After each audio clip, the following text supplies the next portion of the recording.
Some people are born into darkness. These two were raised inside it, fed by violence, shaped by depravity, and unleashed into the mountains of Rio de Janeiro like something the forest itself should have swallowed whole. Welcome to True Crime Headquarters. This evening, we uncover 3 disturbing cases where the truth lurked far beneath a harmless surface.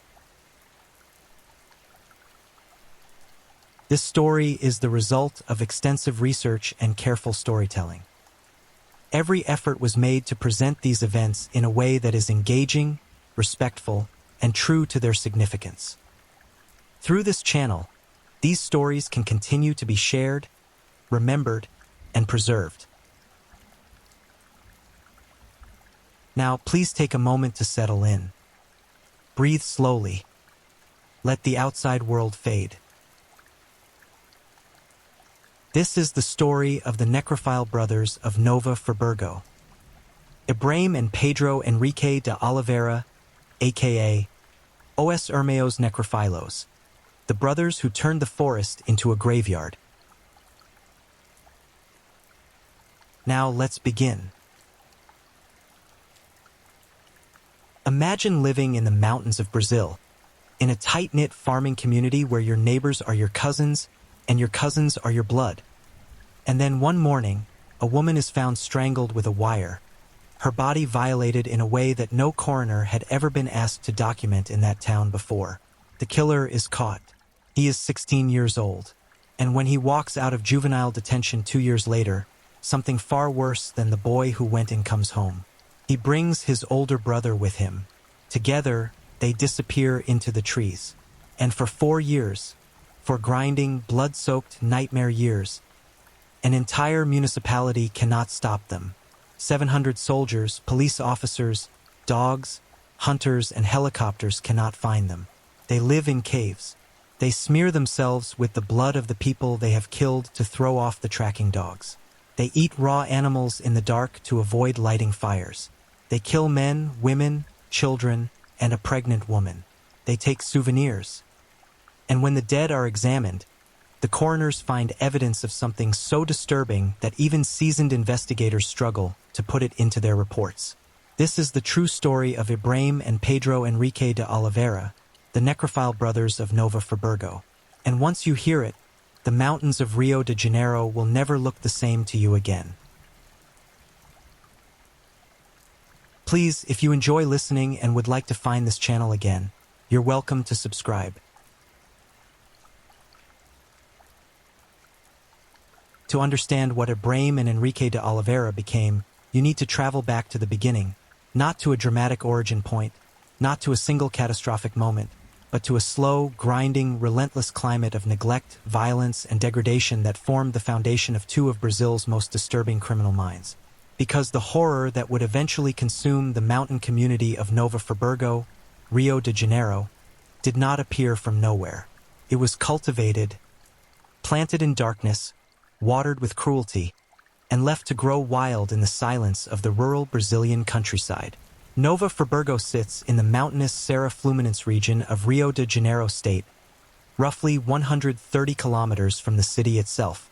It is a town of sharp green ridges, dense Atlantic forest, and isolated rural farms connected by winding dirt roads and long stretches of shadow. Beautiful on the surface, remote and vulnerable underneath. In the early 1970s, a farmer named Braz de Oliveira and his wife, Maria Luisa Soares de Oliveira, settled there and began raising their family on a modest plot of land. Together, they had 4 children: Pedro Enrique, born in 1974, Ibrahim, born in 1976, a younger brother named Jailton, born in 1979, and a sister named Marcia, born in 1980. None of the 4 children ever learned to read or write. That single fact, unremarkable on its own, speaks volumes about the world they inhabited. Their childhoods were spent almost entirely on the farm, cut off from schools, communities, and the basic social infrastructure that helps shape young minds into functioning human beings. They existed in a kind of sealed-off world, governed entirely by the personalities inside it, and the most dominant personality in that world was their father.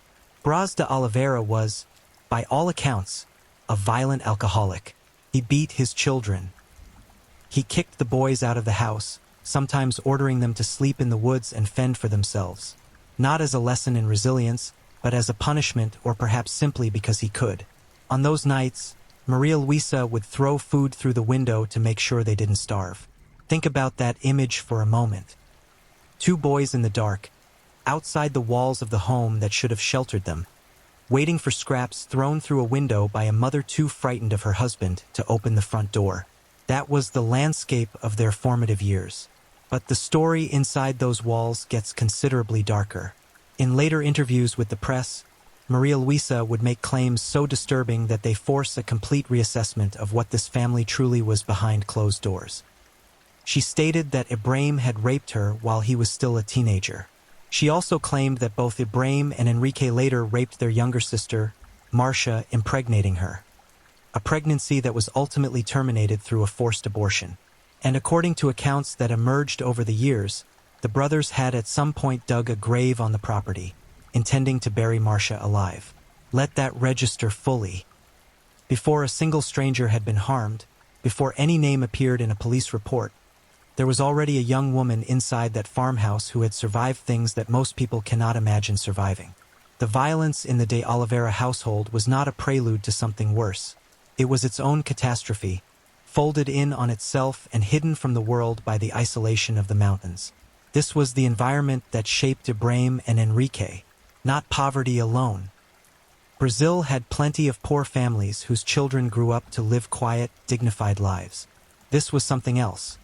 A sealed chamber of abuse in which boundaries were not just crossed but obliterated completely, in which the people who should have been protectors became predators, and in which a twisted dynamic between the brothers cemented something in them that would eventually spill outward into the wider community with lethal force. The first evidence of that outward spill came on February 15, 1991. On that day, in the Rio Grandina sector of Nova Friburgo, a 21-year-old woman named Eliana Macedo Xavier was found dead. She had been strangled with a wire. When forensic examiners conducted her autopsy, they discovered something that would become a harrowing signature of every crime connected to these brothers. She had been sexually assaulted after her death. Eliana Macedo Xavier was the first confirmed victim. She would not be the last. And at the time of her murder, no one in Nova Friburgo yet understood what they were dealing with. The second murder followed 7 months later, on September 11, 1991. The victim this time was 11-year-old Norma Claudia de Araujo, a child killed in similar fashion in the same Rio Grandina sector. The wire, the strangulation, the post-mortem abuse. 2 victims, same killer, same method, same unspeakable violation. Investigators examining both cases found themselves confronting not just the brutality of the acts but the cold deliberateness of them. This was not a crime of chaotic passion. This was methodical, practiced, and deeply, deeply disturbing. Sometime after Norma Claudia's murder, the then 15 or 16-year-old Ibrahim was arrested. He confessed to killing the little girl. When investigators pressed him for a motive, his answer was so peculiar and so chilling in its own right that it has haunted this case ever since. He claimed he had killed Norma Claudia because she told him she did not like black people. The detail that investigators could not get past, and that makes the claim ring with a disturbing incoherence, is that Norma Claudia de Araujo was herself a black child. Ibrahim was also black. Enrique was also black. In fact, all of their future confirmed victims would be black. The racial dynamic of this case puzzled investigators, the press, and the military police throughout the entire 4-year investigation that followed. Because Ibrahim was a juvenile at the time of Norma Claudia's murder, the Brazilian legal system sent him not to adult prison but to the Instituto Padre Severino, a juvenile correctional facility located on Governador Island. He was ordered to remain there until he turned 18. What happened to Ibrahim inside that facility is something that a military police colonel named Celso Noves, who would later participate in the enormous manhunt for the brothers, addressed directly in later years. According to Noves, Ibrahim was mistreated and sexually abused during his time at the Instituto Padre Severino. Whatever darkness already existed inside the boy who went in Novis believed that what happened to him in that place made it immeasurably worse. When Ibrahim de Oliveira walked out of juvenile detention and back into the mountains of Nova Friburgo, he was no longer the teenager who had entered, and he did not go back to his family alone. He reunited with his older brother, Pedro Enrique, 20 years old, raised in the same closed world, shaped by the same forces, and apparently not in the least interested in redirecting either of them toward a different kind of life. Instead, the two brothers simply resumed what one of them had already started, and they began to build something together. The strategy they developed for their crimes was not random. It had a logic, perverse, cold-blooded, but a logic nonetheless. They targeted people living on isolated rural farms, places where screams could not be heard, where help could not arrive in time, where a body might not be discovered for days. They chose their weapons carefully, and they employed them with a specific, horrifying restraint. They deliberately avoided injuring their victims from the neck down. Not because they were merciful, precisely the opposite. Keeping the body intact from the neck downward served a purpose that had nothing to do with the living person and everything to do with what the brothers intended to do after life left them. They also, according to investigators, always took souvenirs from their victims and their crime scenes. Between 1991 and early 1995, the brothers remained active in the hills and forests around Nova Friburgo. The murders of Eliana Xavier and Norma Claudia de Araujo had been attributed to Ibrahim, but the full scope of what both brothers were doing during this period was not yet clear. The region was on edge. Parents were nervous. But the community did not yet understand that what was prowling through their mountains was not one predator. It was two, and the worst of what they would do together had not yet begun. The first recorded non-fatal attack attributed to both brothers together took place on December 12, 1994. A woman named Carmen Augusto dos Santos, living in São José do Ribeiro, was accosted by the two brothers in an attempted rape. She fought. She escaped. She survived. She was the exception. A fact that would prove increasingly rare as 1995 arrived and the brothers' appetite for destruction escalated from isolated killings into something that would mobilize the governor of Rio de Janeiro, hundreds of law enforcement officers, professional hunters with dogs, and eventually an entire terrified municipality. Nova Friburgo was about to enter the most frightening year in its modern history, and the De Oliveira brothers were just getting started. By the close of 1994, anyone living on an isolated farm in the mountains outside Nova Friburgo had reason to feel a specific, crawling kind of unease, the kind that settles in when you cannot name the danger but you know it is close and moving and watching the lights in your windows from somewhere in the trees. Within weeks, that unease would turn into something much worse than a feeling. The year 1995 in Nova Friburgo, Rio de Janeiro, belongs entirely to darkness. It is a year marked not just by individual murders, but by an escalating, relentless campaign of violence that struck the farming communities nestled in the mountain ranges of the Serra Fluminense and left them permanently scarred. It is the year Ibrahim and Pedro Enrique de Oliveira stopped moving in the shadows and began to move in broad daylight, leaving bodies behind them like a trail through the forest that law enforcement could follow but never quite close. It began on February 27, 1995. On that day, in an act that confirmed every worst fear the local police had been quietly nursing, the brothers attacked a farm and murdered 30-year-old João Carlos Maria de Rocha. They stoned him to death. His wife, 39-year-old Elizite Ferreira de Lima, was also attacked.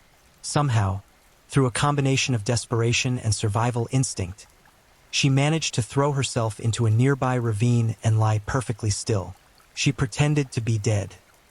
The brothers, apparently satisfied that she was no longer a threat, moved on. Elizite lay in that ravine, bleeding, listening to the sounds of the mountain, waiting until she was certain they were gone. Eventually, she was discovered and rushed to a nearby hospital. From her hospital bed, Elizite Ferreira de Lima told investigators that the men who had killed her husband and left her for dead bore a strong resemblance to two of the De Oliveira brothers. Word of this reached the community within hours. The reaction was immediate and furious.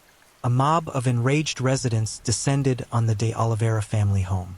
The parents and younger siblings, faced with the fury of a community that had connected the brothers to the bloodshed, fled Nova Friburgo entirely, reportedly relocating to the city of Itabarai. Ibrahim and Enrique watched all of this unfold from somewhere in the mountains and made no move toward their family or toward surrender. Instead, they adapted. Within days, a 66-year-old farmer named Niltino de Souza filed a complaint with police on March 7th, stating that he had been physically assaulted by two men whose description matched the brothers. The police added his report to the growing file. Then came April 1st, 1995, and the crime that demonstrated, with brutal clarity, exactly how little mercy the brothers were capable of extending even to their own blood. On that date, Ibrahim and Enrique traveled to the home of their 35-year-old aunt, Vera Lucia Damasceno, in Rio Grandina. They entered her home, and they stabbed her to death. Their own aunt, a woman who had lived her life alongside their family, who knew their faces, who shared their surname in spirit if not in name. The murder of Vera Lucia Damasceno sent a message that was impossible to misread. The de Oliveira brothers were not operating within any framework of loyalty, family, or human connection. Those structures had been destroyed long before this, somewhere in the farmhouse where they grew up. What remained was something that could kill anyone, anywhere, including the people closest to them. From that point forward, Ibrahim and Enrique ceased to live as ordinary members of their community at all. They went entirely underground, not into buildings or hidden rooms, but into the forest itself. The Atlantic forest around Nova Friburgo is dense, layered, and ancient, full of ridges and hollows and canopies so thick that sunlight barely reaches the ground in places. For two men who had been raised on a farm in these mountains, who had been kicked out of their home as children and forced to sleep in the woods, who knew every animal track and every water source, this forest was not a prison. It was a territory. And they knew it far better than any police officer from Rio de Janeiro could ever hope to. They raided farms to steal food and clothing. They slept in caves and rough, improvised campsites. When they could not find food to steal, they caught animals and ate them raw rather than risk lighting a fire, because smoke rising from a hillside would pinpoint their location to the search parties that were already beginning to form. They moved constantly, leaving no fixed pattern, disappearing into the green and the shadow before anyone could pin down where they had been. May 17, 1995, the brothers re-emerged from the trees and broke into a farm in Rio Grandina belonging to a 56-year-old woman named Odete de Carvalho Silva. They killed her with a sickle. Her husband, Jose Lapa, returned home to discover his wife's body. In an act of raw grief and helpless fury, he ran directly into the forest after her killers, armed with whatever he had available. He found nothing. The trees had already closed around them. The murder of Odete de Carvalho Silva forced a significant escalation in the official response. Marcelo Alencar, the governor of Rio de Janeiro, authorized the deployment of a BOPE squad, the Batalhão de Operações Policiais Especiais, Brazil's elite tactical police unit, specifically to capture the de Oliveira brothers. BOPE officers are trained for urban combat operations, high-risk arrests, favela incursions. What they are not trained for is jungle warfare in the mountain ranges of the interior. The Atlantic forest offered no streets, no buildings, no familiar geometry. It offered routes and steep slopes and near-total canopy cover, and two men who had been living in it for weeks and who moved through it like they were born to it. The operation struggled from the start. The vastness of the search area, the density of the vegetation, and the brothers' intimate knowledge of the terrain meant that the BOPE squads were always hours or days behind. Panic spread through the farming communities. Residents began arming themselves, machetes, old hunting rifles, whatever they had. Parents stopped letting their children play outside after dark. Entire families abandoned their farms and moved closer to town, or left Nova Friburgo altogether. The emptied farms became ghost properties, sitting silent in the mountain mist, windows dark, animals wandering unattended. Colonel Celso Noves, who led the military police component of the manhunt, recognized quickly that conventional search tactics were failing. He made the decision to involve local hunters, men who actually knew this forest, and to use farm dogs whose noses were trained not on criminals but on animals, but whose instincts could be redirected toward tracking human presence. For a brief period, this strategy showed promise. The de Oliveira brothers responded to it immediately. They began collecting blood from their victims and smearing it over their own bodies. The idea was to confuse the dogs, to mask the specific scent of living human beings beneath the overpowering chemical signature of blood.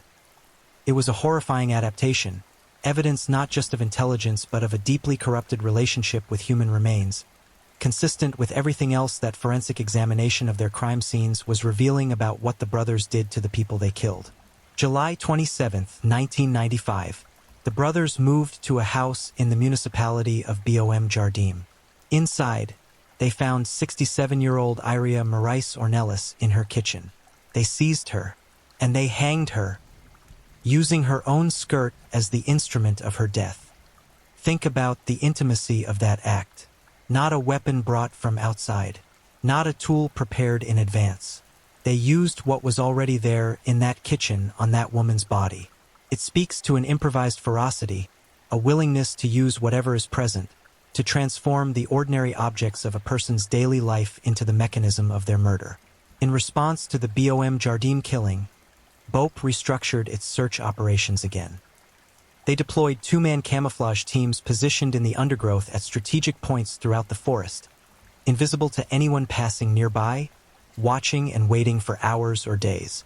A second team of 4 officers dressed in civilian clothing walked the trails openly, making themselves visible, trying to draw the brothers out or observe them from a distance. Neither strategy produced a capture. But in September 1995, it produced an encounter that might have ended everything earlier if not for the quick thinking of an 18-year-old woman. Ibrahim, alone on this occasion, apparently separated from Enrique, approached a farm occupied by Marcia Cristina de Mello, her mother Raquel, and her sister Andrea. He began trying to force entry into the property. Marcia Cristina heard the sounds at the door. She did not freeze. She went directly to her father's revolver, and she fired at the door. The shot struck close enough to send Ibrahim retreating back into the forest at speed. He did not return to that property. November 18, 1995.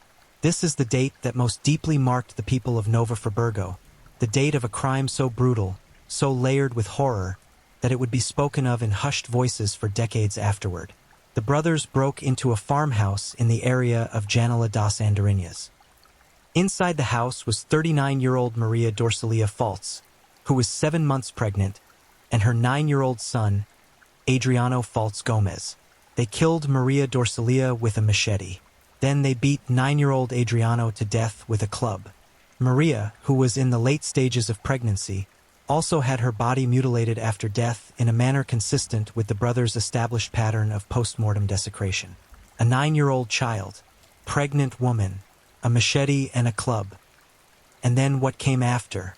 By the time this crime was reported, the Nova Friburgo Police Department had opened 11 separate inquiries related to the brothers' activities. A reward of 5,000 reis was posted for information leading to their arrest. The tips flooded in, and the majority of them were useless.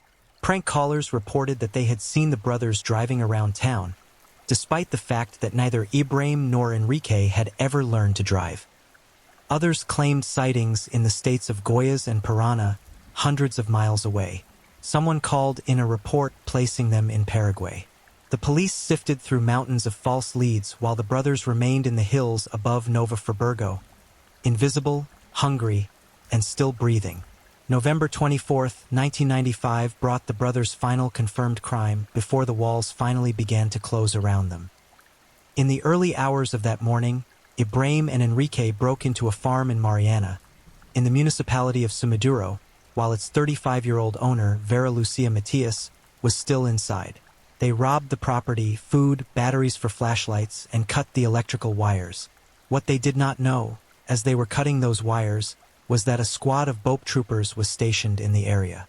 The sounds of the break-in, the severed power lines, something alerted the patrol to their presence. In a frantic bid to escape, the brothers demolished a section of the structure. The collapse injured approximately 60 people. In the chaos that followed, Ibrahim and Enrique vanished once again into the forest. But the net was drawing tighter, and one of the brothers was running out of time. By December 1995, Nova Friburgo had become the site of something unprecedented in the municipality's history. A coordinated, massive, multi-agency manhunt that at its peak involved approximately 700 people.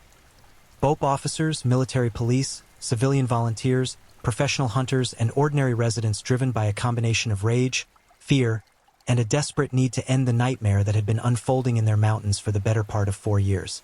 700 people, searching every hillside, every ravine, every cave entrance and tree line in the surrounding area.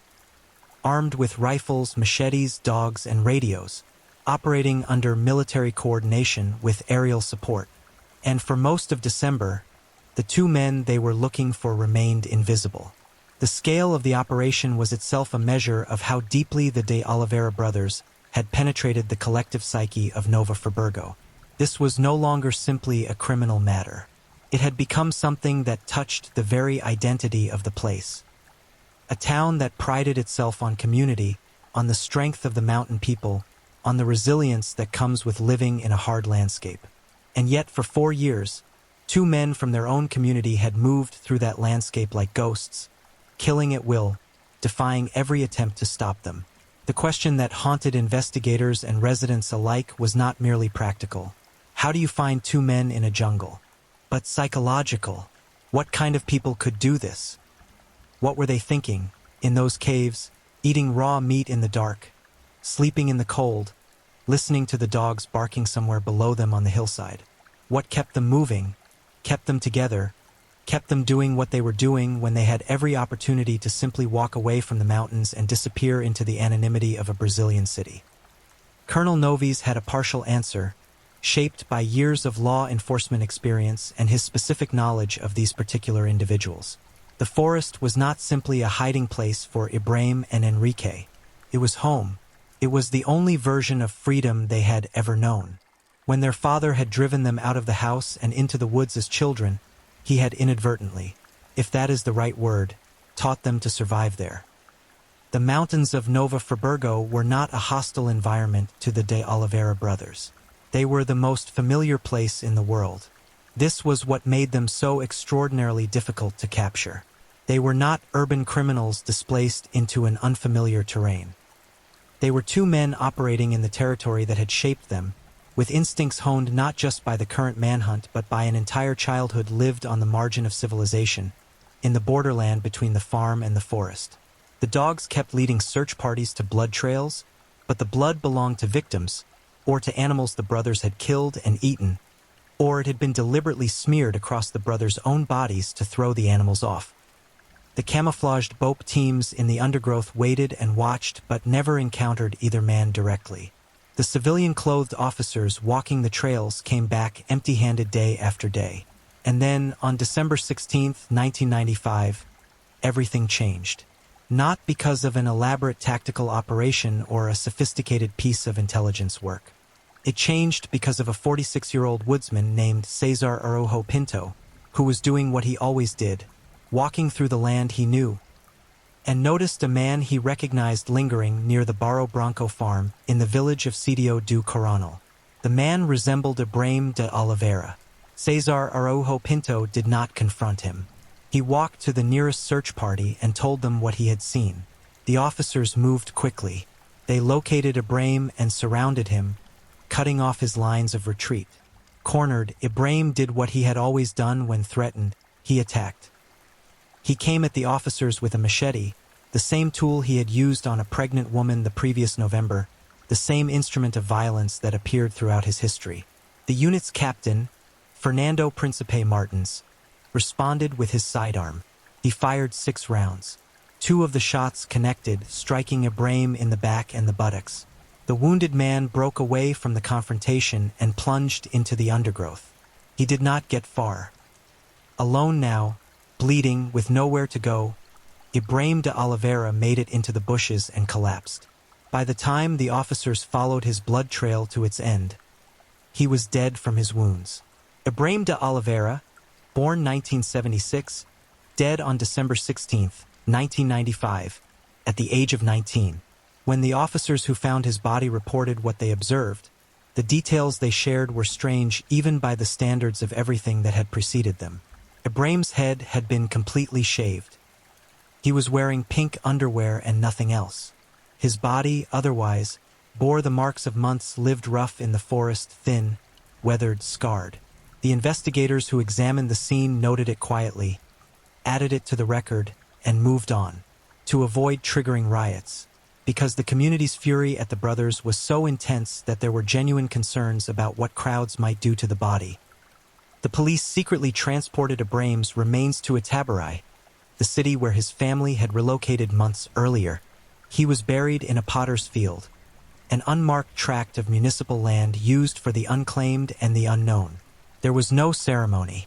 There was no family gathering. There was only the mountain and the mud and the end. But there were still two names in the police file. Ibrahim was dead. Enrique was not. Pedro Enrique de Oliveira had survived by instinct his entire life. Survived a father who beat him, survived being thrown into the forest as a child, survived months of one of the largest manhunts in the history of Rio de Janeiro state. He had watched from somewhere in the darkness as the net tightened around his younger brother, and when the shots rang out on December 16th, he understood what they meant. He was now alone in the mountain, with 700 people looking for him, and his only companion was gone. He did not surrender, not immediately. For months after Ibrahim's death, Enrique continued to survive in the forest by the same methods, raiding farms at night, eating what he could find, sleeping in whatever shelter the terrain provided. But something had shifted. Without his brother, the dynamic that had driven the killing spree was disrupted. There were no further murders attributed to Enrique after November 24, 1995. Whether this was a result of grief, fear, or simple survival pragmatism is not something the record makes clear. What is clear is that he kept moving, kept hiding, and kept alive in the mountains while the search for him continued into 1996. By the middle of 1996, Enrique was in a desperate state.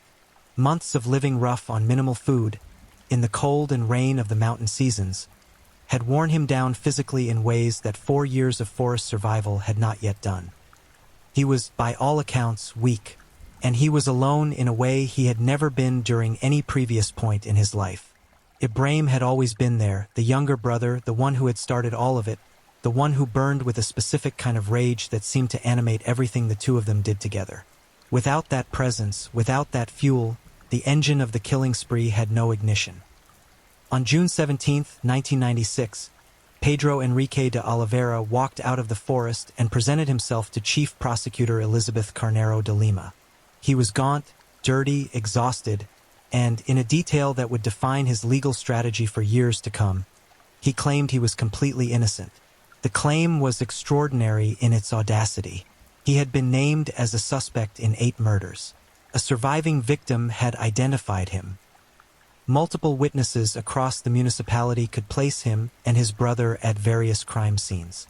The forensic record was extensive and damning. And yet Enrique de Oliveira stood before the chief prosecutor of Nova Friburgo, surrendered his physical person, and maintained that none of it had anything to do with him.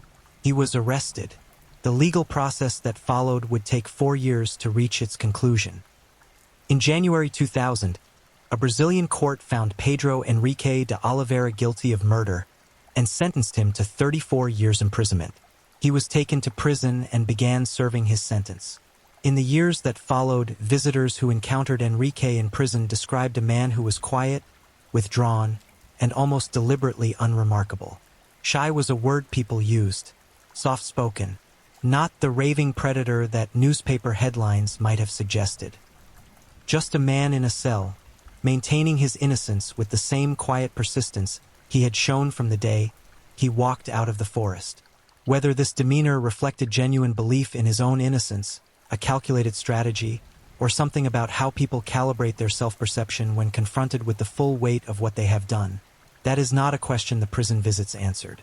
What mattered to the community of Nova Friburgo was simpler and more concrete. The necrophile brothers were gone. Ibrahim was dead in an unmarked grave. Enrique was behind 34 years of metal and concrete. The forest that had sheltered them for so long was quiet again. The farms that had been abandoned were slowly reoccupied. The children came back outside, and the mountain, inch by inch, tried to return to whatever it had been before. But the dead were not undone. The memory of Eliana Macedo Xavier, strangled with a wire, of 11-year-old Norma Claudia de Araujo, of João Carlos Maria de Rocha, stoned to death on his own farm, of Vera Lucia Damasceno, stabbed in her home by her own nephews, of Odete de Carvalho Silva, killed with a sickle, of Iria Marais Ornelas, hanged with her own clothing, of Maria Dorcelia Faltz and her 9-year-old son Adriano, slaughtered together on a November morning when neither of them had done anything to bring death to their door. The dead were still dead, and the questions that their deaths left behind, about what created the men who killed them, about what a community owes its most damaged and dangerous members, about where responsibility begins and ends, did not have 34-year sentences attached to them. Those questions remained open. They still do. There is a particular quality to the silence that settles over a community after something like this. It is not the ordinary silence of peace. It is the silence of people who have seen something they cannot unsee, who have buried their dead and rebuilt their routines and gone back to tending their farms and raising their children, but who carry in their bodies, in the way they lock the door a second time before bed, in the way they pause at the sound of movement in the trees outside, the permanent imprint of what passed through their world. Nova Freiburgo carried that imprint. It still does. In the years that followed the capture and conviction of Pedro Enrique de Oliveira and the death of Ibrahim, the municipality tried to process what had happened to it. This is not a simple thing to do. The story of the de Oliveira brothers was not just a crime story. It was a story about a community's relationship with its own margins, with the people who lived on isolated farms in the mountains beyond easy reach of institutions and social services, with the children who fell through every possible gap in the fabric of protection that society is supposed to provide. Ibrahim and Enrique de Oliveira were raised in conditions that no child should survive. Their father beat them and expelled them. Their home was a place of documented sexual violence and psychological destruction. None of the 4 children ever attended school. None of them could read or write. In a world in which the systems meant to protect children actually reach the children who need them most, someone should have known what was happening inside that farmhouse on the edge of the forest. Someone should have intervened. Ibrahim and Enrique de Oliveira are not figures who invite sympathy in any conventional sense. The things they did are too terrible for that. But the questions raised by their origins are not comfortable ones, and any honest accounting of this case has to sit with them. Because the violence that came out of that family did not begin with Ibrahim and Enrique. It began much earlier, inside walls that the world could not see, carried out by people who were themselves carrying wounds from who knows how many previous generations of harm. The murder of João Carlos de Rocha, of Odete de Carvalho Silva, of 9-year-old Adriano Faltz Gomez. Those deaths are not reducible to the personal psychology of 2 men. They are also the product of a society that left a family to rot in isolation for decades and then expressed horror when what grew in that isolation came crawling out of the forest. None of this diminishes the evil of what the brothers did, contextualizes it. And context in true crime is not an excuse. It is a map. It shows you the road that led to where you are standing so that you understand how you got here and, more importantly, how to make sure you do not arrive in the same place again.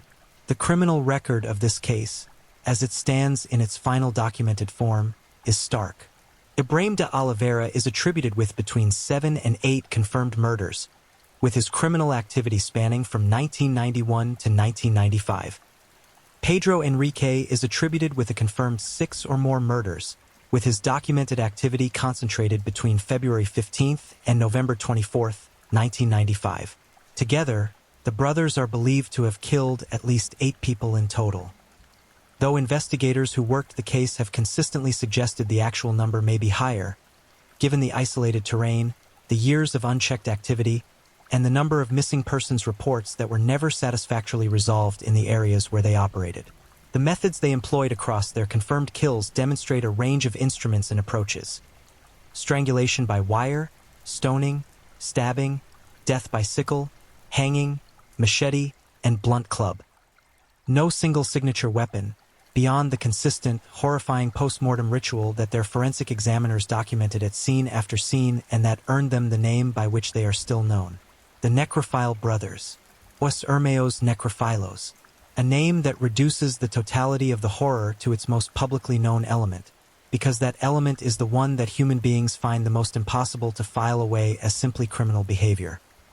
Post-mortem violation of human remains crosses a boundary that sits deeper than the legal one. It is a violation of something that most human cultures, in most recorded history, have treated as sacred, the body of a person who has died. It suggests a relationship with death and with human beings that operates outside every social and moral structure that holds communities together.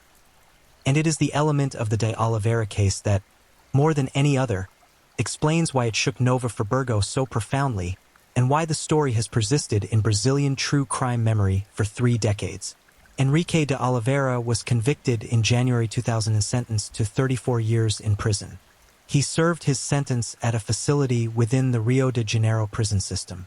During his years of incarceration, he maintained the same quiet, withdrawn persona that visitors had noted. Never aggressive, never boastful, never offering detailed confession or explanation. He kept insisting on his innocence with a consistency that some observers found striking and others found simply maddening, given the weight of evidence against him. In approximately 2015, after serving the majority of his murder sentence, Pedro Enrique de Oliveira was paroled. He was a free man. The forest that had sheltered him and his brother for years was still there. Nova Friburgo was still there. The graves of his victims were still there. And he walked out of prison into a life that the people whose families he had destroyed could never reclaim. The freedom did not last. Shortly after his release, Enrique was detained again, this time on drug possession charges. He was convicted and sentenced to an additional 7 years imprisonment, to be served at the Marica prison in Rio de Janeiro state. As of the time this story is being told, he remains in custody, an older man in a cell, still maintaining the innocence he claimed on the day he walked out of the forest in June 1996. The cultural impact of the de Oliveira brothers' crimes did not stay confined to legal proceedings and prison terms. The story was too extreme, too cinematically dreadful, too deeply embedded in the terror of the isolated mountain community, to stay solely in police files and newspaper archives. In 2014, a horror thriller film titled Isolados was produced, inspired by the brothers' crimes. The film drew on the atmosphere of the mountain setting, the terror of isolated farms, the sense of something monstrous moving through the forest. In 2020, a second film, Macabro, directed by Marcos Prado, arrived, this time depicting the crimes more directly, engaging with the specific horror of what the brothers did and the community that was forced to live through it. Both films represent an attempt to process something through narrative that cannot be fully processed in real life. Cinema is one of the tools human beings use to look directly at things that are too dark to examine with the naked eye, to put a frame around them, to give them a beginning and an ending, to let the audience experience the dread at a manageable remove. Whether these films succeed in honoring the dead while honestly representing the darkness is something each viewer must decide for themselves. What is not debatable is that 30 years after the murders, people were still trying to find a language adequate to what happened in those mountains. In 2019, reporters from the publication A Voz de Serra went to Nova Friburgo and interviewed residents who had lived through the era of the Necrophile brothers. The testimonies they gathered were a window into what it actually felt like to be inside those years, to go to sleep at night knowing that somewhere in the hills above your farm, 2 men were living in the dark and might come for you. The fear that people described was not the abstract fear of statistics or news headlines.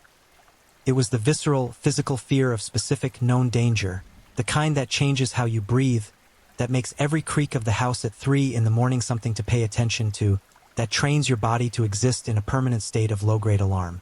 Some of the people interviewed were survivors of attacks. Some were relatives of victims. Some were simply residents who had lived through the years of the manhunt, who had armed themselves and told their children not to play outside, who had seen neighbors abandon their farms and drive away with everything they owned loaded into trucks. They carried those memories in the specific way that true terror is carried. not as something that fades with distance, but as something that becomes part of your understanding of the world, a permanent alteration in your sense of what the forest can hold. The grave of Ibrahim de Oliveira lies somewhere in a tabarai, in an unmarked potter's field. There is no headstone. There is no record that anyone visits it. He died at 19 years old, shot twice in the back while trying to escape with a machete in his hand, and he was buried in secret to prevent the community from tearing his body apart. He was someone's son and someone's brother and someone's nightmare, all at once. Whether any of those things mattered to anyone by the time his body was put in the ground is not clear from the record. Pedro Enrique de Oliveira is alive. He is somewhere in his early 50s. He is in prison for drug charges while the ghost of his murder conviction follows him everywhere. He has never given a full, detailed account of what he and his brother did, of how they chose their victims, of what they said to each other in the caves at night, of what they felt or did not feel in the hours after a killing. That account, if it exists anywhere, lives inside him. Whether it will ever come out is, at this point in his life, extremely unlikely. And so what remains is what always remains in these cases: the dead and the people who love them and the community that survived, and the archive of facts that tells you what happened but cannot tell you why. Not completely, not in the way that would actually satisfy the question. The why of Ibrahim and Enrique de Oliveira reaches back further than any investigation can follow. Down through the years of abuse and isolation and silence, through a farmhouse on the edge of a mountain forest that became the incubator for something the town of Nova Friburgo spent 4 years and 700 people trying to stop. They stopped it in the end. Ibrahim died in a ditch on a December afternoon. Enrique gave himself up to a prosecutor the following summer. The mountains went quiet. The farmers came back. The children played outside again. But the trees remember. In the Serra Fluminense, in the deep Atlantic forest above Nova Friburgo, where the canopy is thick enough to block the sky and the soil holds everything that has ever fallen into it, the trees remember what moved through them. And so do the people who survived the years when two brothers from a broken farmhouse made their world a place where terror had an address, and that address was everywhere. If you're new here, welcome to the channel, where we dive into true crime stories with calmness and respect. A special shout out to my amazing subscribers who've been with me from the start. Thank you for your incredible support. If you're still with me, drop a comment. Let me know where you're tuning in from and what time it is in your part of the world. Or just say hello so I know you're still here. And if you haven't already, make sure to like this video and hit subscribe so you won't miss any of our upcoming true crime stories perfect for winding down. Now, let's move on to our second story. Story 2. The Monster of Braganca. This is the story of Sebastião Antonio de Oliveira, aka O Monstro, the man whose name still makes an entire Brazilian city tremble. He was a husband, a father, a man who walked among neighbors, smiled at strangers, and then, when darkness fell across the hills of São Paulo state, he became something that no language has ever found a fully adequate word to describe. There are killers the world forgets. There are crimes that fade into footnotes. And then there are cases so deeply disturbing, so soaked in evil and so unforgivable in their targeting of the most innocent lives imaginable, that decades after the last body was found, the streets where it happened still carry the weight of what occurred. Parents in Braganca Paulista still whisper the name. The graves of his victims, for small children buried side by side in the Saudade Municipal Cemetery, still draw people who leave flowers and candles and prayers, because a city never truly heals from something like this.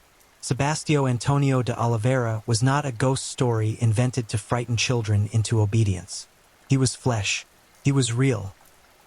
He walked out of a psychiatric hospital while the system looked the other way, wandered back into the same region where he had already destroyed lives, and then did it again, to children who had no idea that a predator wearing the face of a harmless old beggar man was watching them from the shadows.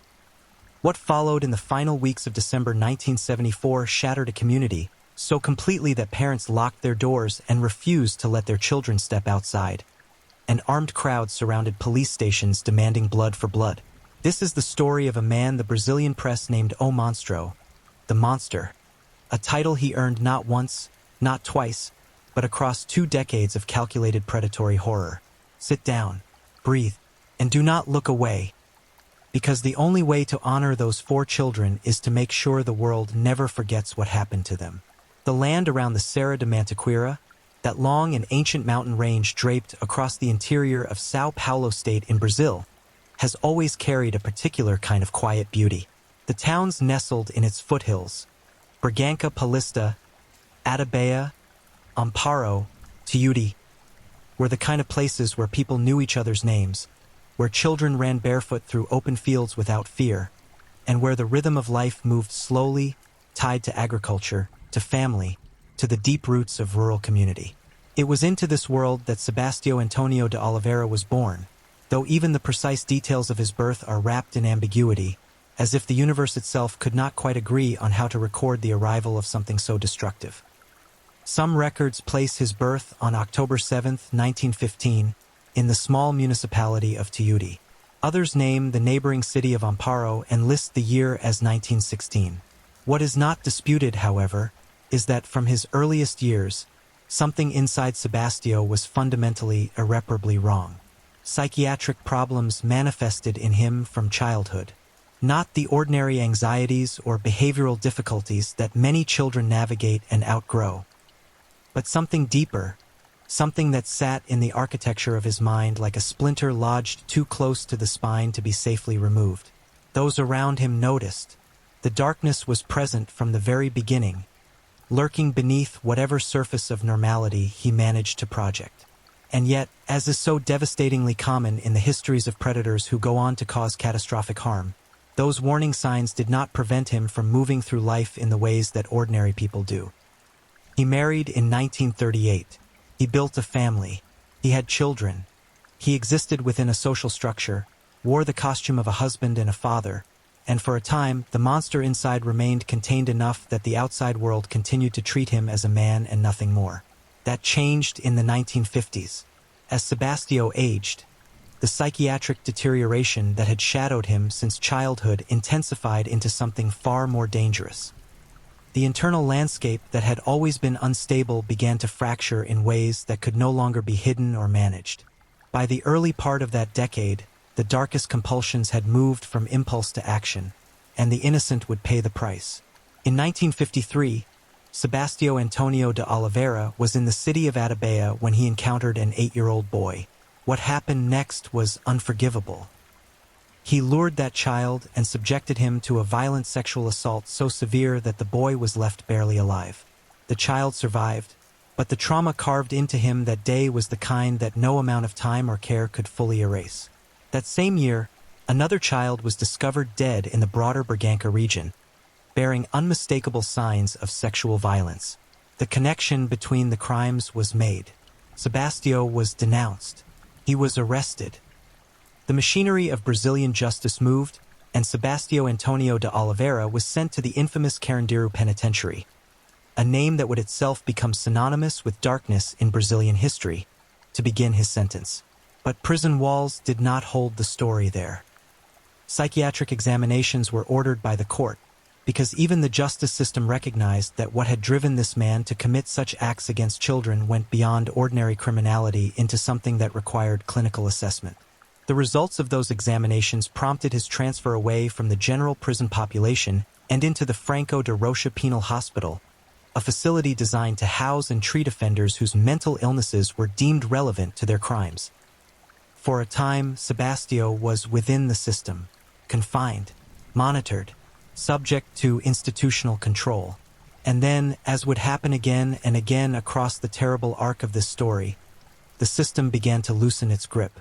His behavior within the institution was recorded as good, compliant, manageable, the kind of conduct that, within the framework of institutional assessment, qualified as improvement. In 1958, on the basis of this apparent progress, Sebastião Antonio de Oliveira was transferred again, this time to the Jucuri Psychiatric Hospital. He was still confined.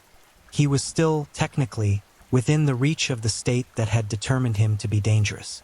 But the grip was loosening, and the man inside was watching and waiting with a patience that only those who have truly surrendered to their compulsions can sustain. In 1959, he fled. He simply walked away from the Jucuri Psychiatric Hospital and disappeared into the sprawling body of São Paulo state. A man whose documented history of violent sexual assault against children was now wandering free, unmonitored, uncontrolled. He eventually settled in the city of São Paulo itself, in the Tatuape neighborhood, where he lived staggeringly with his wife and daughter. One can only try to imagine the domestic reality of that household. A wife sharing her home with a man whose crimes against children were a matter of documented record. A daughter living under the same roof as a man who had already demonstrated, in the most brutal and irreversible terms possible, what he was capable of doing to those far smaller and weaker than himself. On July 10, 1959, Sebastião Antonio de Oliveira kidnapped his own daughter and ran. His wife, understanding immediately the gravity of what her husband had done and the danger her child was in, went to the authorities. The police launched a search across São Paulo and the surrounding countryside, the urgency of the hunt sharpened by full knowledge of what this man had done before and what he was considered capable of doing again. The following day, July 11, 1959, Sebastião abandoned his daughter at the Magimiram Road in Campinas and disappeared once more. The child had been subjected to the same violation that this man had already inflicted upon strangers. His own daughter, the person who bore his blood. The horror of that fact defies reduction into simple language. He fled again, and the system, which had already failed to contain him, failed again to catch him, and so the years continued. In 1963, Sebastião was arrested once more, this time in the city of Adamantina, charged with the rape of yet another minor. He was returned to the Franco de Rocha Penal Hospital. Another institutional confinement, another psychiatric observation, another period during which the state held him while slowly, almost invisibly, building the conditions for his next release. In 1969, a medical report was compiled that classified Sebastião Antonio de Oliveira in terms that, in the clinical language of the era, amounted to an acknowledgement that he was a man whose sexual pathology was embedded at the deepest level of his psychological structure. The report described him, in translation, as a pure biocriminal with a sexopathic specialty, clinical language that pointed to an irreversible, fundamental orientation toward predatory sexual violence against children. Following that classification, he was transferred to the Taubaté Custody Hospital, a higher security forensic psychiatric facility, where he remained for several years. And then, on February 24, 1973, he was released under surveillance. Released under surveillance. A man with a documented history spanning 20 years, multiple victims, multiple institutions, multiple escapes, and a classification from his own psychiatric evaluators that pointed directly to the incurable and dangerous nature of his pathology, was released back into the world, with only the promise of monitoring standing between him and an unprotected public. The surveillance, as events would make catastrophically clear, was not enough. It may, in practice, have been almost nothing at all.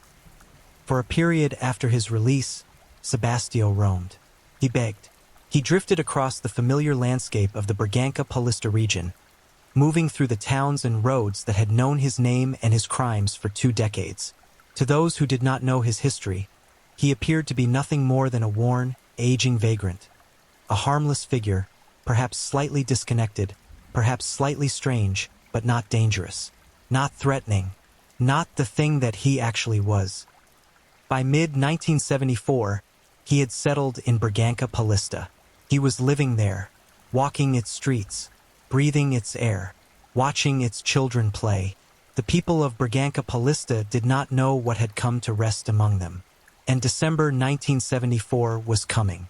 It is worth pausing here, before the events of that final, devastating month, to sit with the weight of what had already occurred, to count what had already been lost and broken. An 8-year-old boy in Atabeia in 1953, left barely alive. An unnamed child found dead in the Bragança region that same year. His own daughter, violated and abandoned on a roadside in 1959.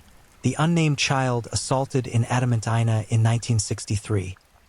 a catalogue of destruction stretching 2 decades, carried out by a man who had passed through the hands of the Brazilian justice and psychiatric systems multiple times, been evaluated, confined, treated, reclassified, transferred, and ultimately released back into the world with nothing more than the fiction of surveillance to prevent him from doing exactly what his entire history screamed that he would do. The failures that led to December 1974 were not random.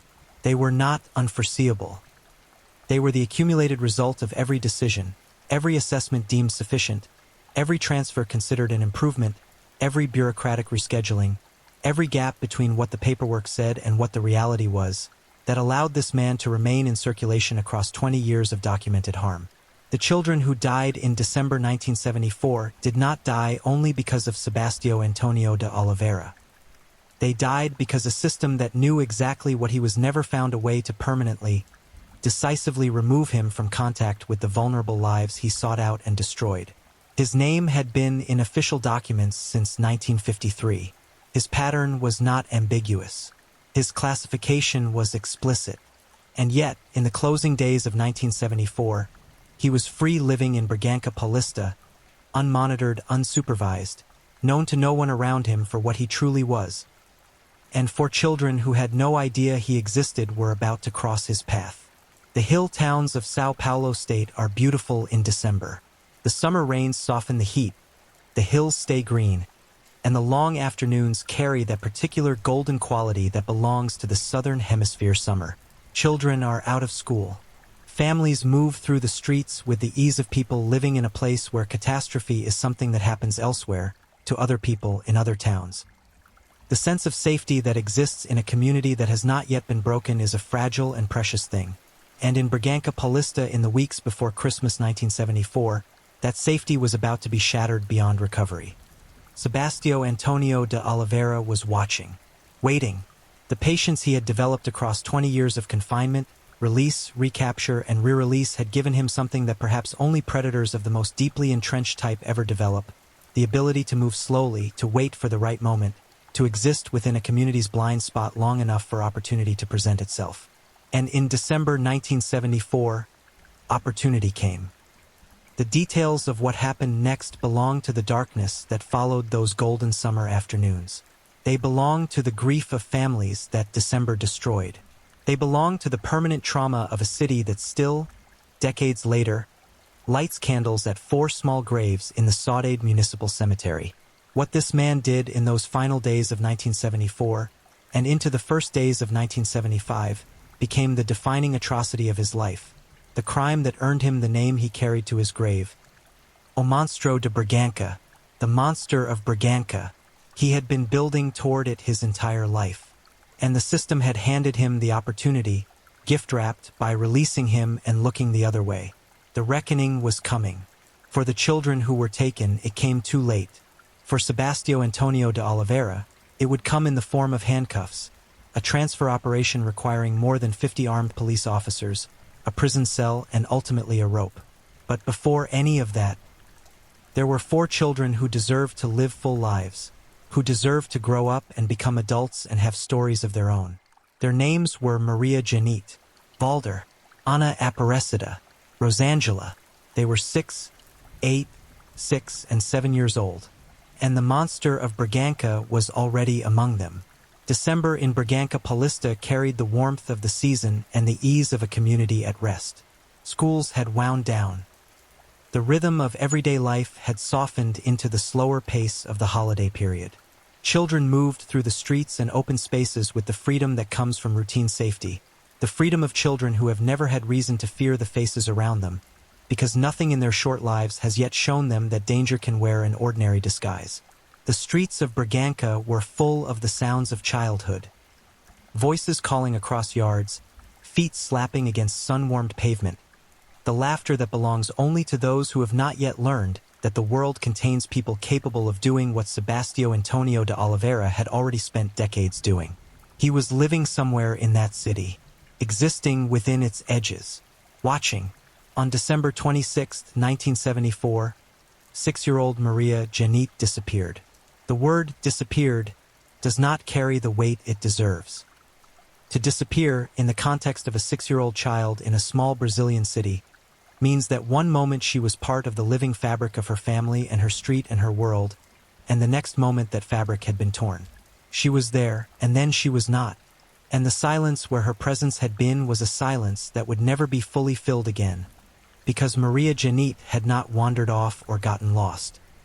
She had encountered the man who had been moving through Brazil's psychiatric and penal systems since 1953, the man whose classification as a pure biocriminal had not been enough to keep him permanently away from children, the man who was living in Bragança Paulista because the surveillance imposed upon his release had not functioned in any meaningful way.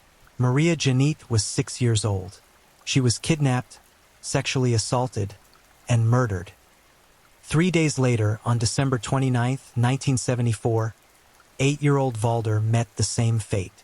In less than a week, 2 children had been taken from the same region by the same man.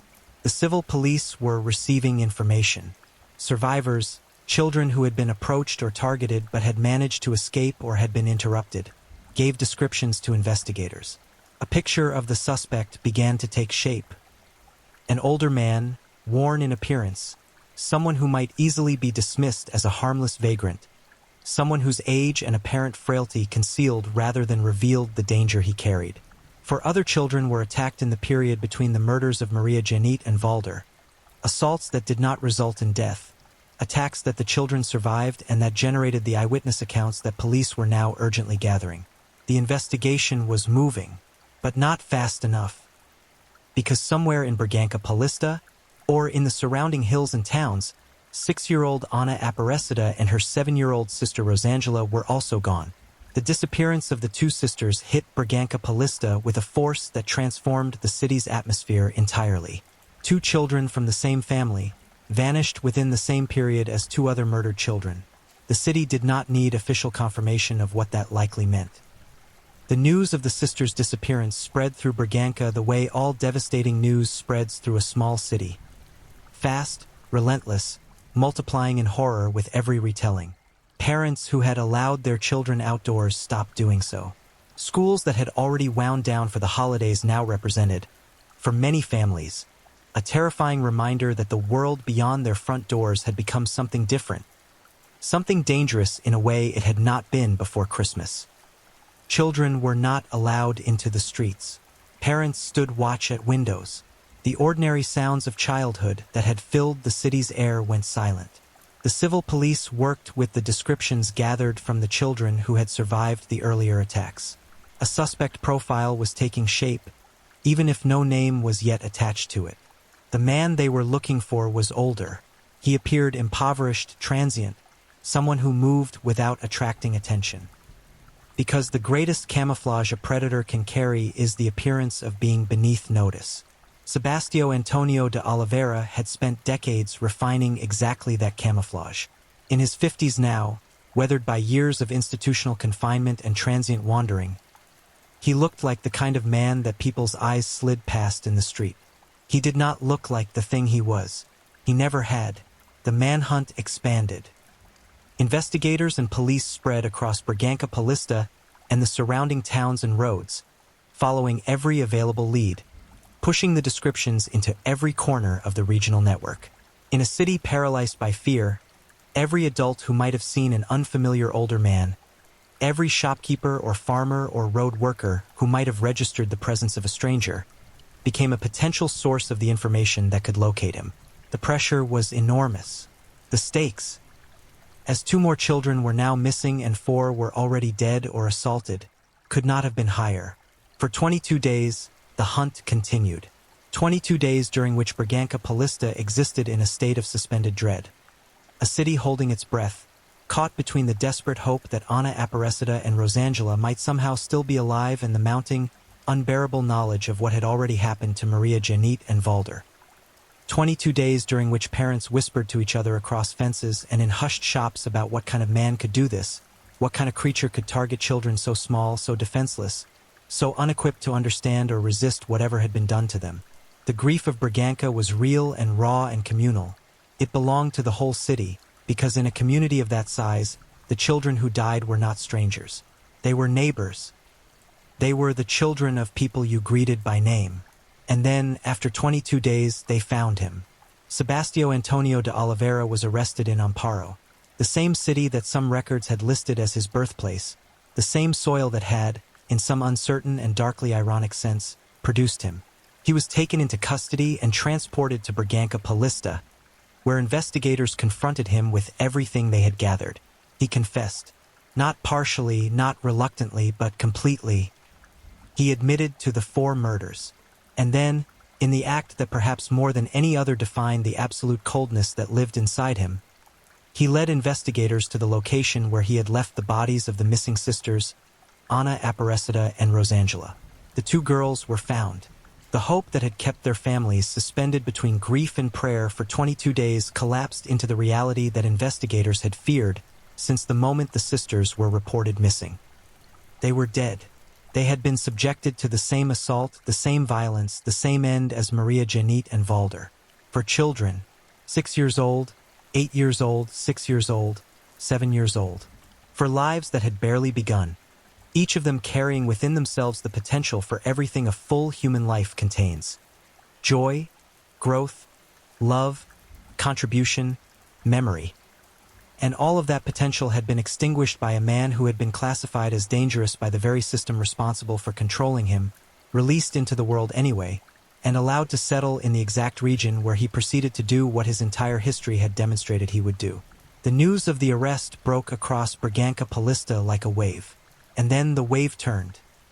The grief that had suspended the city for 22 days curdled instantly into something rawer, more volatile, more dangerous.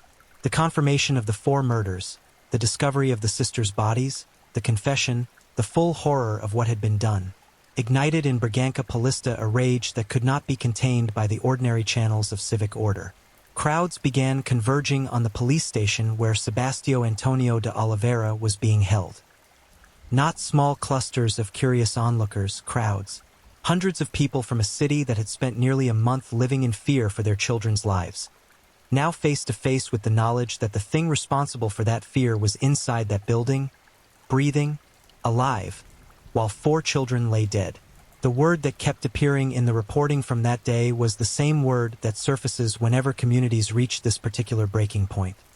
Lynchar. Lynch. The crowds wanted to take Sebastião Antonio de Oliveira from the police station and administer their own verdict. The impulse is not difficult to understand. In a city where the victims were known to families that everyone around them knew, where the suffering was not abstract but immediate and personal, where the face of a murdered 6-year-old girl existed in living memory across the community, the distance between grief and the desire for immediate, unmediated justice collapsed entirely. Even within the prison system, the hatred was absolute. When news spread among Bragança's incarcerated population about who had been brought in and what he had done, inmates themselves began issuing death threats. The man who had predated on the city's children had no allies anywhere, not in the streets outside, not behind the bars within. He was completely encircled by a hatred that every person who encountered the facts of his crimes understood instinctively and profoundly. The authorities understood that keeping him in Bragança was not survivable. The decision was made to move him, urgently, discreetly, with the kind of security mobilization that the situation demanded. More than 50 armed police officers were deployed to escort Sebastião Antonio de Oliveira out of Bragança Paulista and transfer him to Campinas prison. 50 armed police officers, for one aging, worn man.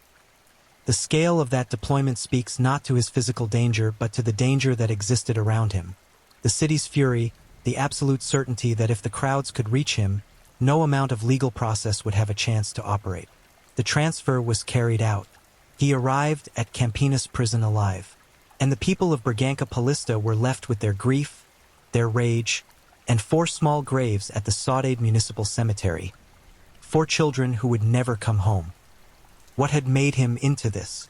The question that always follows cases of this magnitude is never fully answerable, and in Sebastião's case it is complicated further by the genuine psychiatric dimensions that had been formally documented across decades.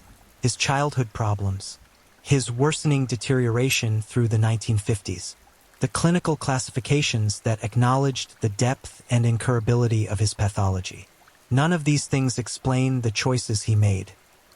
None of them transfer the weight of responsibility from his shoulders onto illness. But they do illuminate the context in which a broken system operated, a system that received a man with documented, severe, escalating sexual violence against children as its subject, and produced, through a combination of transfers and reclassifications and releases, a situation in which that man was walking free in Brganka Paulista in December 1974. The question of how December 1974 was allowed to happen was not simply a question about one man.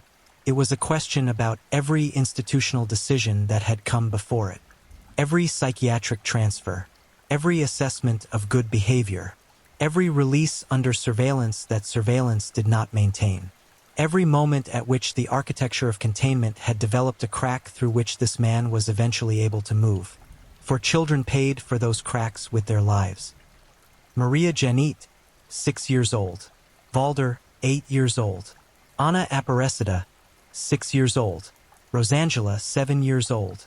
Their names belong in every accounting of what happened in Brganka Paulista. Their names are the reason this story exists. They are not footnotes to the story of the monster who killed them. They are the story. He is the darkness. They are what the darkness destroyed. And in Campinas prison, behind walls that this time, at least, had come too late to protect 4 children but had finally come in time to stop more dying, the monster of Brganka sat in a cell and waited while the system that had failed so completely tried to determine what to do with him next. It would not take long for that question to resolve itself in the most final way possible. But first, there was the matter of what the years before December 1974 had fully looked like. There was the full arc of a predatory life that had moved through Brazilian institutions like a shadow through corridors, present, documented, dangerous, and perpetually insufficiently contained. To understand Sebastião Antonio de Oliveira completely requires returning to the beginning and following every thread from the first assault in 1953 to the moment of his arrest, because the pattern that emerges from that full history is not the pattern of chaos or randomness. It is the pattern of a man who understood, on some level, exactly what he was, and who depended, with a kind of terrible accuracy, on the system's inability to deal with him adequately. He had been right about that every time until December 1974, and in Brganka Paulista, for graves remained open to whatever came next. To understand how Sebastião Antonio de Oliveira arrived at December 1974 as a free man, walking the streets of Brganka Paulista, carrying 20 years of documented harm in his history and the systematic failure of every institution that had ever held him, you have to follow the complete thread of his passage through the Brazilian psychiatric and penal systems. You have to sit with the full, uncomfortable accumulation of decisions that, when laid end to end, constitute not just individual institutional failures but a systemic portrait of how a man formerly identified as irreparably dangerous was repeatedly returned to a world where children existed. The 1953 arrest and the subsequent sentence to Carandiru Penitentiary was the first formal acknowledgement by the Brazilian state that Sebastião Antonio de Oliveira was a threat that required institutional containment. The crimes that precipitated that arrest, the near-fatal assault on the 8-year-old boy in Atabeia, and the death of a child in the Brganka region, were not ambiguous. They were not borderline. They were the acts of a man whose orientation toward the sexual violation and destruction of children was already fully established. The court that sentenced him did so with knowledge of at least 2 victims, one of whom had nearly died from the severity of what was done to him. And yet the sentence was not the end of the legal process. It was the beginning of a longer, more complicated engagement between Sebastião and the institutions of the Brazilian state. The psychiatric evaluations ordered by the court were, in principle, the right response. They acknowledged that this was not a case of ordinary criminal motivation, that whatever drove Sebastião to assault and kill children existed in the landscape of his mental illness as much as in the landscape of his will. The decision to transfer him from Carandiru to the Franco de Rocha Penal Hospital was a recognition, however imperfect, that straightforward imprisonment was not an adequate framework for managing a man whose pathology was this specific and this severe. But the Franco de Rocha transfer also began the pattern of institutional movement that would define the rest of his life. A pattern in which good behavior within a controlled environment was repeatedly misread as evidence of reduced danger, rather than understood as what it actually was: the temporary suppression of impulses that had no outlet within the walls of an institution. Inside a psychiatric penal facility, Sebastião Antonio de Oliveira had no access to children.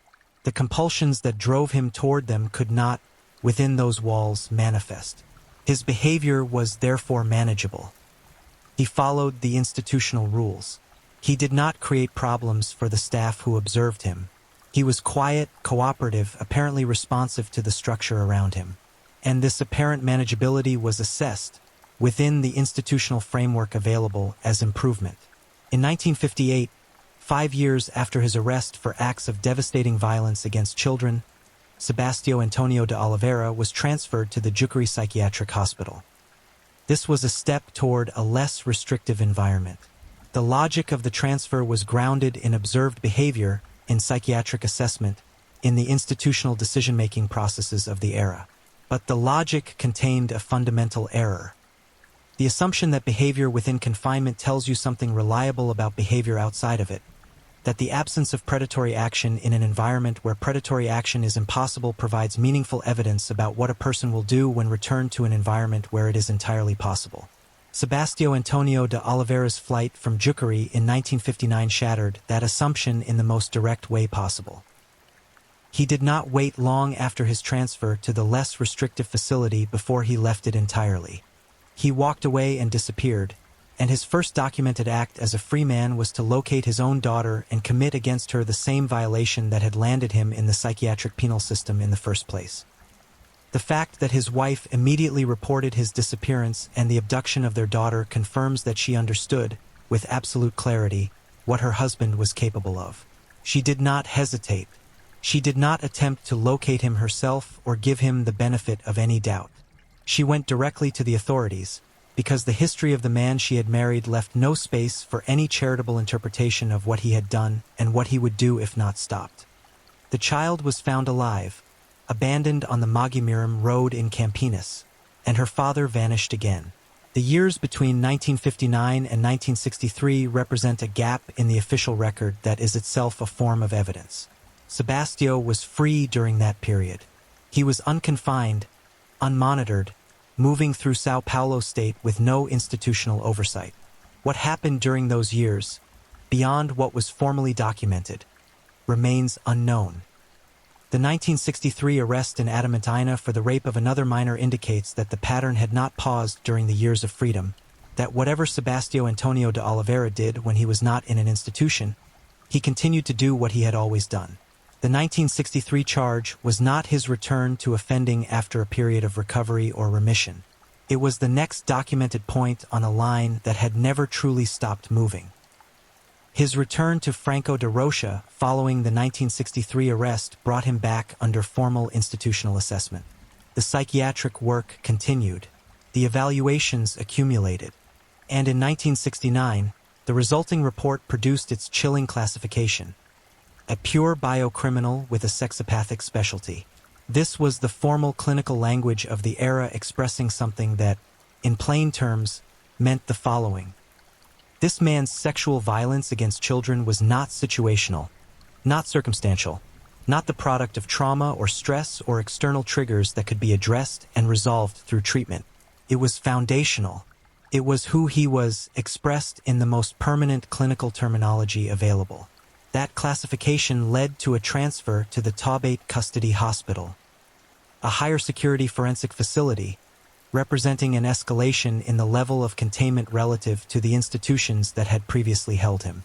The logic of escalation acknowledged implicitly that the previous levels of containment had been insufficient. The transfer to Taubaté was a correction, an institutional acknowledgement that what had been done before had not worked. And then, in February 1973, he was released under surveillance. The contradiction is direct and requires no elaboration. A man classified 4 years earlier as a fundamental and incurable predator, pure biocriminal sexopathic specialty, was released from institutional confinement on the basis of surveillance that was, as subsequent events proved, effectively non-existent. The distance between what the 1969 report said about Sebastião Antonio de Oliveira and the decision to release him in 1973 is not a distance that can be bridged by any argument grounded in rehabilitation or risk reduction. It is a gap that exists because the system responsible for managing him did not have the tools, the resources, the legal frameworks, or the will to maintain indefinite confinement for a man whose crimes had been classified as psychiatric rather than purely criminal. The release under surveillance was not a decision made in ignorance of his history. It was a decision made in the context of that history, shaped by institutional constraints and the limitations of Brazilian forensic psychiatric law as it existed in the early 1970s. The individuals who signed that release were operating within a system, and the system failed. Not because of individual malice or individual incompetence, but because the architecture of the system itself was not built to permanently contain a man like Sebastião Antonio de Oliveira. The categories available to it, criminal, psychiatric patient, reformed, unreformed, did not map cleanly onto the reality of what he was. He wandered for nearly a year after release, begging, moving through the region, existing at the edges of various communities without establishing the kind of visible presence that would attract the attention of whoever was nominally responsible for monitoring his movements. By mid-1974, he was in Bragança Paulista, the region that had been the site of his original crimes in 1953, the region whose name had been attached to his darkness in the years since. He had come back to the landscape that already knew his worst self, and nobody in that landscape knew he was there. The surveillance had collapsed entirely. The monitoring that was supposed to represent the condition of his release had, in practice, produced no functional oversight. He was not being watched. He was not being tracked.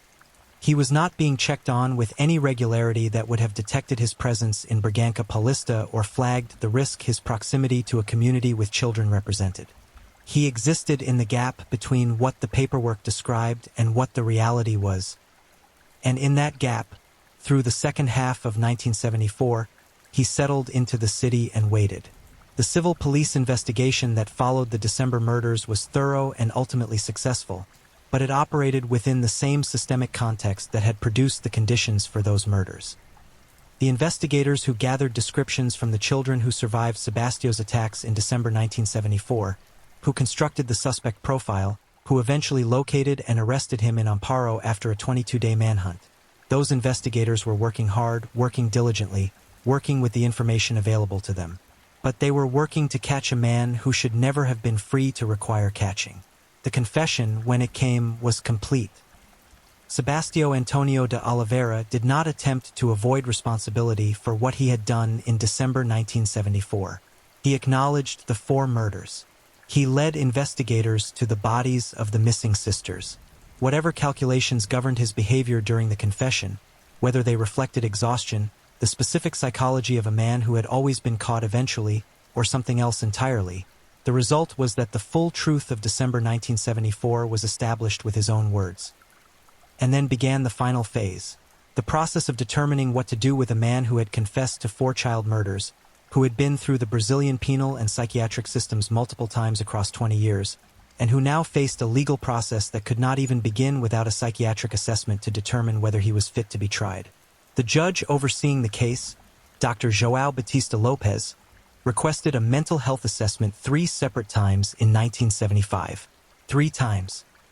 The assessment that would determine whether Sebastião Antonio de Oliveira could face trial for the murders of Maria Janete, Valder, Ana Aparecida, and Rosangela was formally requested by the court 3 times in a single year.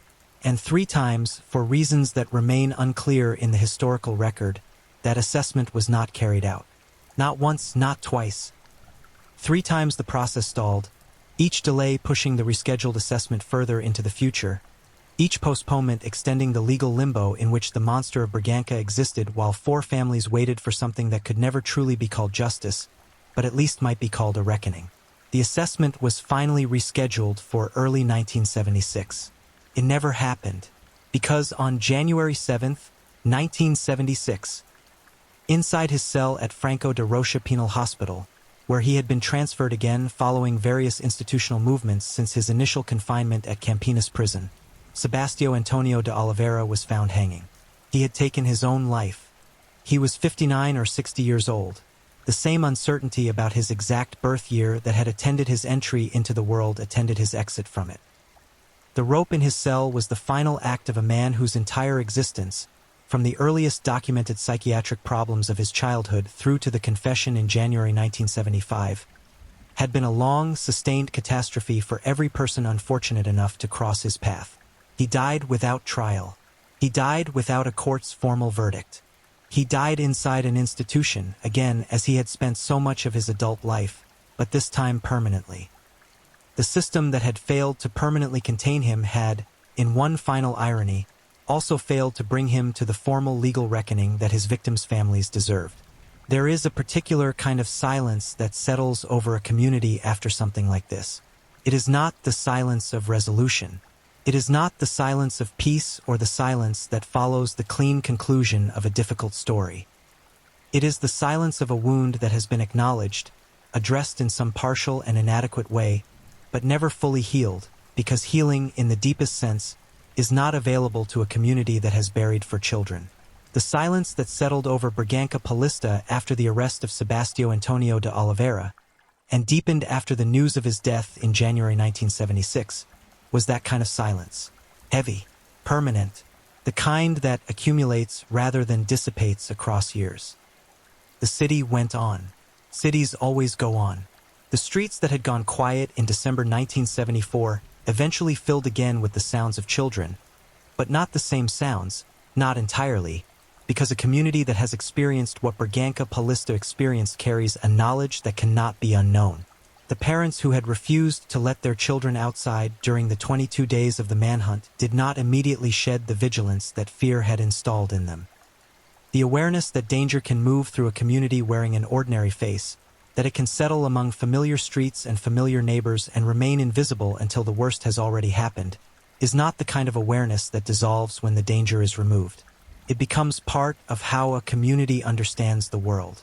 The Saudade Municipal Cemetery became, in the years following the murders, something more than a place of burial. The 4 graves of the child victims of Sebastião Antonio de Oliveira, the small headstones marking the ends of lives that had barely stretched past infancy, became a destination. People came from within Braganca Paulista and from the surrounding region to stand at those graves, to leave flowers, to light candles. In the particular religious and cultural context of Brazil, where the lines between grief, faith, and communal memory interweave in ways that do not always translate easily into other frameworks, something happened at those 4 graves that speaks to the depth of the wound the community had sustained. People began to attribute miracles to the children, graces received, intercessions answered. The graves became a pilgrimage site, a place where the grief of parents and grandparents and neighbors who had known those 4 children in life transformed into something that reached beyond the ordinary boundaries of mourning. It says something profound about how communities process the kind of loss that has no adequate human explanation. When children are killed by violence, particularly by the specific predatory violence that Sebastião Antonio de Oliveira visited upon Maria Janete, Valder, Ana Aparecida, and Rosangela, the community that loved them cannot simply absorb that loss within the ordinary frameworks of grief and memory. The injustice of it is too absolute. The innocence of the victims is too complete. The response of elevating those children, of treating their graves as sacred ground, of transforming their deaths into something that reaches toward the miraculous, is, in the deepest sense, a refusal. A refusal by the community to allow the manner of their dying to be the final word on who they were.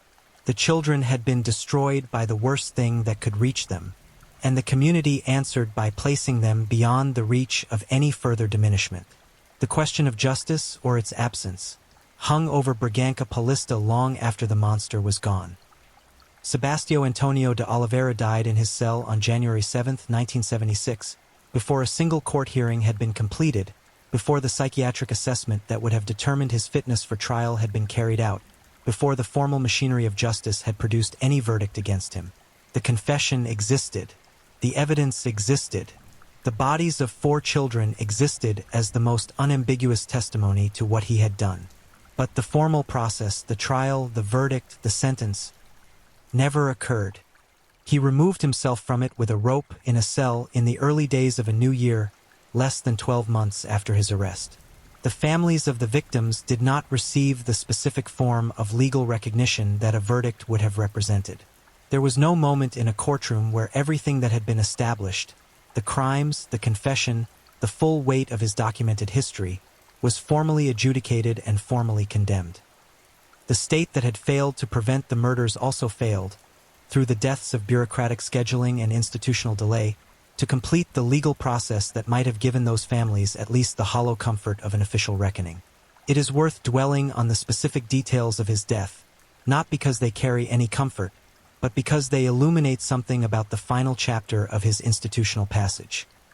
By January 1976, Sebastião Antonio de Oliveira had moved through multiple facilities since his arrest in 1975. He had been at Campinas prison, where the scale of public rage had required more than 50 armed police officers for his transfer. He had received death threats from other inmates, incarcerated men, themselves convicted of crimes, who drew a line at what had been done to those 4 children. He had been moved to Atabeia. He had been transferred again to Franco de Rocha Penal Hospital, where, in the final iteration of the institutional cycle that had defined his adult life, he ended it himself. The exact circumstances of his death, what he thought about, what he felt, whether he experienced anything recognizable as remorse or simply calculated that the assessment scheduled for early 1976 would lead to a permanent confinement from which no further release would ever come, are unknowable. He left no account. The historical record does not preserve the interior life of the man who hanged himself in that cell on January 7, 1976. What is preserved is only the fact of the act, the location, the date, and the consequence. That the monster of Bragança died in an institution without trial, without conviction, and in the specific institution where, decades earlier, the process of his gradual release had first begun. There is something in that detail, the symmetry of it, the grim circularity, that is almost too neat to be coincidental, and yet it is simply what the facts are. He ended at Franco de Rocha. He had passed through Franco de Rocha twice before in his life. The institution that had first assessed him transferred him toward lesser confinement and contributed, through its role in a long chain of institutional decisions, to the conditions that made December 1974 possible, was also the institution where the story ended. In Brazil, the case continued to resonate long after 1976. The shock that it had delivered to São Paulo State Society in the 1970s was not temporary. It entered the culture, the historical record, and the ongoing conversation about how Brazilian psychiatric and penal systems managed individuals classified as dangerously mentally ill. Academic papers were written about it. The case appeared in newspaper archives, in the magazine O Cruzeiro, in the Folha de S. Paulo. The same publications that had covered the manhunt and the arrest in real time continued to reference the case as a touchstone for discussions of institutional failure, forensic psychiatric practice, and the obligations of the state toward communities at risk from individuals in its custody. The film adaptation that the case eventually inspired speaks to its enduring presence in Brazilian cultural memory. Stories that refuse to be forgotten find their way into narrative forms beyond journalism and academic documentation, into fiction, into dramatization, into the particular kind of cultural processing that creative work makes possible. The case of Sebastião Antonio de Oliveira, retold in dramatized form, continued to confront new audiences with the questions it had originally forced upon the people of Bragança Paulista. How does a man move through a system that knows exactly what he is for 20 years and emerge free to kill for children? Where does the responsibility lie? How should a society manage the tension between the clinical reality of mental illness and the absolute obligation to protect the vulnerable from the dangerous? Those questions have no clean answers. They did not have clean answers in 1974. They do not have clean answers now. What they have is the weight of 4 names: Maria Janete, Valder, Ana Aparecida, Rosangela, which represent not abstractions or data points but actual human beings, actual children, actual lives that were taken in the final days of December 1974 by a man who should have been permanently and effectively beyond the reach of every child in Brazil decades before those specific children were even born. The institutional failures that produced December 1974 were not the failures of a single decision or a single decision-maker. They were the accumulated failures of a system that encountered a man classified as a pure biocriminal with a sexopathic specialty, and could not find, within its available frameworks, a means of maintaining permanent containment. The gap between what the clinical record said and what the institutional response could deliver was a gap measured in children's lives. In the decades since Sebastião Antonio de Oliveira's death, Brazilian forensic psychiatric practice has evolved. The legal and institutional frameworks that govern how individuals like him are assessed, confined, and managed have changed. The specific gaps that allowed his repeated passages between institutions and the open world, the kind of supervisory vacuum that made his presence in Braganca Paulista in mid-1974 invisible to the authorities nominally responsible for his movements, have been addressed, at least in part, by subsequent reform. But reform, however necessary, does not resurrect the dead. It does not undo December 1974. It does not return to their families the years that Maria Janit and Valder and Anna Aparecida and Rosangela would have lived if the system had worked differently. The lesson of Braganca Paulista is not a comfortable one. It does not resolve into a simple narrative of institutional error corrected and problem solved.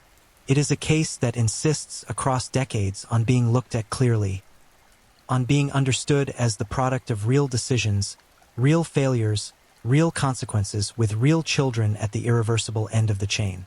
Every bureaucratic postponement, every assessment of good behavior that was misread as recovery, every release condition that was never adequately enforced. Each of these had a cost, and the cost was ultimately paid not by the institutions that made the decisions but by the smallest and most defenseless people who happened to exist within the reach of the man those decisions set free. The monster of Braganca is dead. He has been dead since January 7, 1976. He died in a cell by his own hand without ever facing a formal verdict for the crimes he confessed to committing. He died without justice in the legal sense of the word. And the absence of that justice is itself part of the story, part of the weight that Braganca Paulista has carried since. But the four children, they live in a different kind of permanence. Their graves at the Saudade Municipal Cemetery still receive visitors. Flowers are still placed there. Candles are still lit. People still come to those four small headstones and stand quietly in the particular way that people stand when they are in the presence of loss that transcends the ordinary. The community that lost them has never stopped acknowledging their existence, never stopped marking the fact that they were here, that they mattered, that what happened to them was wrong in a way that no institutional failure or psychiatric classification or bureaucratic delay can dilute or excuse. Maria Janit was 6 years old. She had her whole life ahead of her.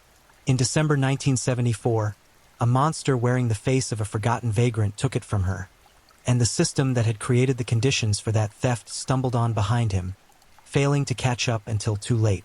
Valder was 8 years old. He disappeared 3 days after Maria Janit into the same darkness at the hands of the same man, and his name belongs in the same accounting of what December 1974 cost. Anna Aparecida was 6 years old. Her sister Rosangela was 7. They disappeared together, which means that whatever happened to them, they were not alone at the end, which is perhaps the only mercy the record holds, and it is a mercy so thin it barely deserves the name. They were found together after 22 days, at the location where the man who killed them led investigators. Together in death as they had been in life, and together now in the Saudade Cemetery, where people still come to leave flowers and light candles and remember. This is the case of Sebastio Antonio de Oliveira, O Monstro de Braganca, a man whose name the city he terrorized has never been able to fully set down. A man who passed through the hands of the Brazilian state from 1953 to 1975 and emerged, time and again, into a world of children who did not know his name or his history or what he was capable of. A man whose final chapter was written in 4 short lives, extinguished in December 1974, in the hills of Sao Paulo state, in a city that has been carrying the weight of what he did ever since. He is gone. The monster is gone. But Braganca Paulista remembers. The graves are tended. The candles burn. And the names of the children, their names, not his, are the last words this story deserves to carry. Maria Janit, Valder, Anna Aparecida, Rosangela. Gone too soon. Never forgotten. If you're enjoying these stories, don't forget to leave a comment. I'd love to hear where you're tuning in from and what time it is in your part of the world. And if you haven't already, be sure to like this video and subscribe so you don't miss the next true crime story to help you drift off to sleep. Now let's move on to our third story. Story 3. The Phantom on Two Wheels. The story of Ronis de Oliveira Bastos, a.k.a. the ghost of Jardim Luciana, the bicycle butcher of Itaquaquatuba. He fixed your phone by day, smiled at your neighbors by morning, and rode through the dark streets of your city at night, leaving behind nothing but bodies, an empty shell casing, and the terrifying silence of a man who felt absolutely nothing. There is a particular kind of evil that does not announce itself. It does not wear a mask you can see in a crowd, does not carry hatred in its eyes, does not flinch at funerals or flinch when the television news broadcasts the names of the dead. The most unsettling monsters in human history are not the ones who look like monsters. They are the ones who look exactly like you, the ones who stand in the same protest line as the grieving families, chanting for justice, demanding the police catch the killer, while the blood of the last victim is barely dry on the pavement behind them. Ronis de Oliveira Bastos was that kind of evil. A young man, a market vendor, a cell phone repairman, a neighbor, a son. A ghost pedaling silently through the streets of Itaquaquatuba on a blue bicycle, a loaded revolver hidden in his backpack, and absolutely no remorse living anywhere inside him. Before the city understood what was hunting them, 8 men were already dead. And the man responsible had already joined the crowd demanding his own capture. What you are about to hear is not fiction. Every detail is real. Every victim was a real person walking home, minding his own business, unaware that death was rolling quietly toward him on 2 wheels. This is the true story of the bicycle butcher of Itaquaquatuba, and it is more frightening than anything your mind could manufacture in the darkest corners of a nightmare. Itaquaquatuba is not a city that makes international headlines. Nestled within the sprawling, choking expanse of Greater Sao Paulo, it is the kind of place that exists in the way millions of places exist throughout Brazil, loud with daily life, crowded with working families, buzzing with the ordinary chaos of a city that never truly sleeps. Street vendors set up their tables before the sun fully rises. Motorcycles rattle down narrow roads. Children chase each other through the alleys of residential neighborhoods.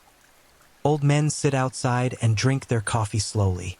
Life, unguarded and unhurried, moves in the way it always has in places like this, with the comfortable assumption that the streets are dangerous only in the way all streets in a large Brazilian city are dangerous, and not in the way a single, deliberate predator can make them dangerous.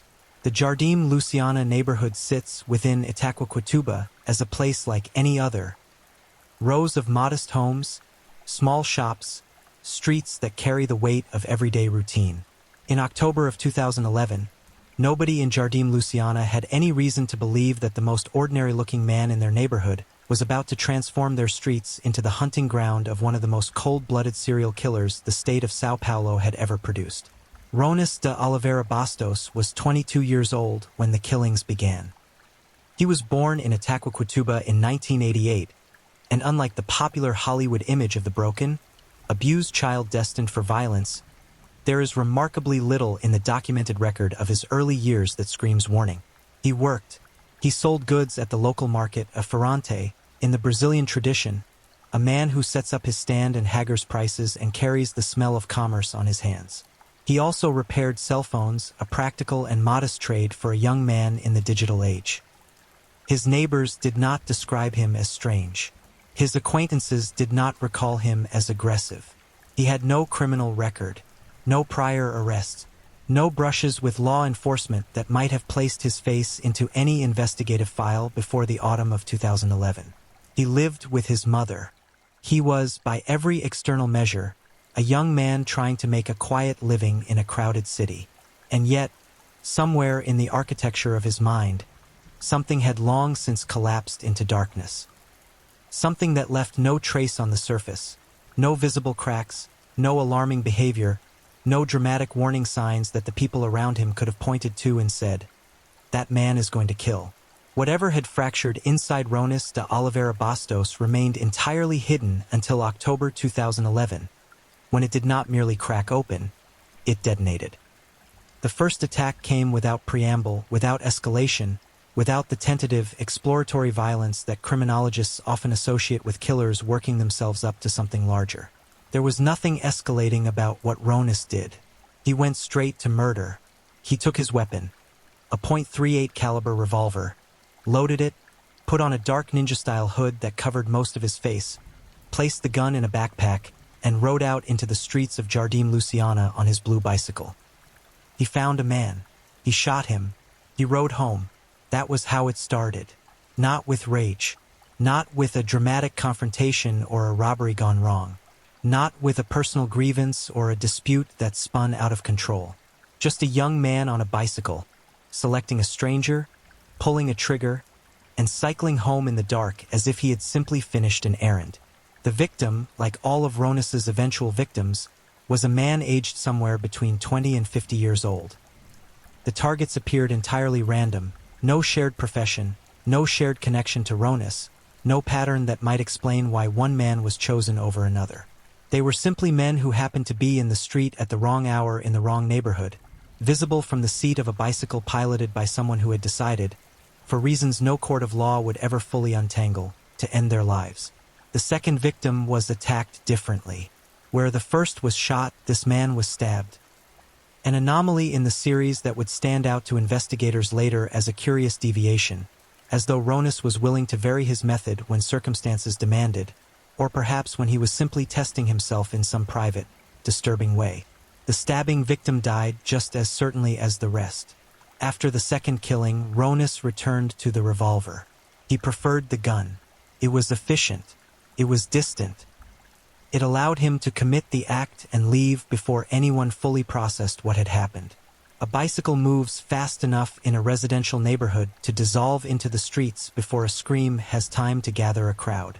The revolver allowed him to remain emotionally removed from the act, if such a concept as emotional distance could even be applied to a man who appeared to feel nothing at all about what he was doing. By the time the third man fell dead in the streets of Jardim Luciana, the neighborhood had begun to change. The easy, unguarded movement of daily life started to contract. People hurried home before dark. Men in particular grew wary of walking alone. There were whispers first, then conversations, then a spreading alarm that something was happening in Jardim Luciana that could not be explained by ordinary street crime. Ordinary street crime had motives. Robbery, territory disputes, personal vendettas. What was happening in Jardim Luciana had no visible motive at all, and that absence of motive is perhaps the most terrifying element of any killing spree. When you cannot identify what the killer wants, you cannot protect yourself from becoming the next target. Every man in the neighborhood was equally at risk. Every man walking home from work, from the market, from a friend's house, could have been the next body found on the pavement. By October's end, the dead numbered enough to force a police response. Investigators arrived in Jardim Luciana with the blunt instruments of conventional detective work, witness canvassing, crime scene analysis, ballistic comparison. The shell casings recovered from multiple scenes matched. The same weapon had been used across multiple attacks. Someone was doing this deliberately, methodically, and repeatedly. This was not random gang activity. This was one person. Head investigator Eduardo Boigues made an observation that would prove remarkably insightful as the case developed. He noted that the killer appeared to be making an effort to signal that all the crimes were connected, that one mind was behind all of them. At every scene, among the expended shell casings left behind by the shots fired, there was always one additional shell. And used, placed deliberately, not a mistake, not an oversight, a calling card. A message to whoever was collecting the evidence. I was here. I did this. And I am not finished. That deliberate gesture, that cool and calculated signature left amid the disorder of sudden death, spoke to something deeply unsettling about the nature of what Itaquaquatuba was dealing with. This was not a man lost in frenzy. This was not violence born of panic or passion. This was a man who, after committing murder, had the presence of mind to reach into his supply of ammunition, select an unused shell, and place it at the scene as a deliberate artistic statement. As a signature, as a taunt. The investigation intensified through November as the killings continued. Witnesses were interviewed. Several people in the Jardim Luciana neighborhood had seen a young man on a bicycle. White, short in stature, face obscured by the dark hood he wore. in the vicinity of multiple crime scenes. The descriptions were consistent enough to construct a facial composite, a rough artistic rendering of the man police were looking for. Officers were deployed into the neighborhood. Patrols increased. The community was on alert, and Ronis de Oliveira Bastos, reading the newspapers, watching the television coverage, hearing the neighborhood buzz with fear and outrage about the killings he had committed, did something extraordinary in its audacity. He joined a public protest. The community of Jardim Luciana, desperate and frightened, organized a demonstration demanding that the police take action, demanding justice for the victims, demanding that the killer be caught and brought to answer for what he had done. Ronis stood among them. He chanted with them. He raised his voice alongside the grieving and the frightened, calling for the capture of the man he saw every morning in his mirror. He went home afterward and placed his revolver back in its hiding spot, satisfied, perhaps, that he had once again moved through the world completely unseen. His mother knew. That detail, which emerged only after his arrest, adds another dimension of horror to the story of Ronis de Oliveira Bastos, the woman who raised him, who shared a roof with him, who watched him leave and return in the dark hours. She had come to understand what her son was doing in the streets of Jardim Luciana. And she said nothing, not because she was indifferent to the dead, not because she lacked the capacity to recognize the magnitude of what was happening. She stayed silent because she was afraid of him. The man she had raised from infancy had become something she could not confront, something whose anger she dared not provoke. She eventually fled, slipping away to the southern parts of Brazil while the investigation was still building, putting distance between herself and the son whose crimes she could neither report nor escape in her own conscience. November bled into December, and the killings did not stop. 2 more men died. The neighborhood of Jardim Luciana had become a place where the word terror was not hyperbole. Residents described looking over their shoulders when they stepped outside. Parents told their sons to travel in groups. The streets that had once hummed with ordinary life took on the quality of a held breath, everyone waiting for the next gunshot to break the silence. The police composite circulated. Officers on foot patrol in the neighborhood began paying close attention to anyone matching the description. Young, white, short, possibly riding a bicycle. Despite the heightened presence, despite the increased scrutiny, despite the community's state of raw, visible fear, Ronis moved through it all like a phantom, unhurried, undetected, and apparently unimpressed by the net slowly drawing around him. December arrived, and with it came the attack that would finally break the case open. Among the last wave of victims, 2 men survived their wounds. Survival, in this context, was itself a kind of miracle. The shots fired by Ronis were not warning shots, not wounds inflicted carelessly. They were kill shots, fired with the intention of ending life. That 2 men nonetheless survived speaks to the unpredictable mercy of biology and medical intervention rather than any restraint on the part of the shooter. One of those survivors, a man named Jefferson Soares da Silva, recovered well enough to speak. And when investigators sat with him and laid out the composite sketches, the photographs, the work of weeks of painstaking witness collection, Jefferson looked at the face assembled from the descriptions of frightened bystanders and said yes. He knew who that was. He had seen that face before. He could name him. The name he gave police was Ronis de Oliveira Bastos. 22 years old, market vendor, cell phone repairman, the young man from down the street who everybody knew and nobody suspected. In the days that followed Jefferson Soares da Silva's identification, the investigation shifted from the slow and grinding work of building a composite from fragments into something sharper, more urgent, and considerably more dangerous. Police now had a name. They had a face. They had an address embedded in the same neighborhood that had been soaked in blood for 2 months. The question was no longer who, it was when and how, and whether the man they were now looking for had any idea that his days of moving invisibly through Jardim Luciana were over. The answer to that last question, based on everything that followed, appears to be no. Ronis de Oliveira Bastos did not behave like a man who believed the walls were closing in. He behaved like a man who had never once genuinely considered that they could. He continued his routine with an absence of alarm that, in retrospect, says everything about the psychological state in which he was operating. He got up in the morning. He moved through his days. He carried his backpack. He rode his bicycle. He repaired phones and sold goods at the market and did not sprint, did not flee, did not disappear into the anonymity of Sao Paulo's millions. On December 5, 2011, a patrol officer in Jardim Luciana spotted a figure on a bicycle that matched the description they had been working from for weeks.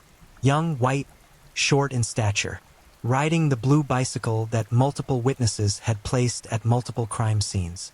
As the officer approached and the interaction began, that casual, street-level exchange between law enforcement and a civilian that can go any number of ways, the officer noticed that the man on the bicycle was carrying a .38 caliber revolver.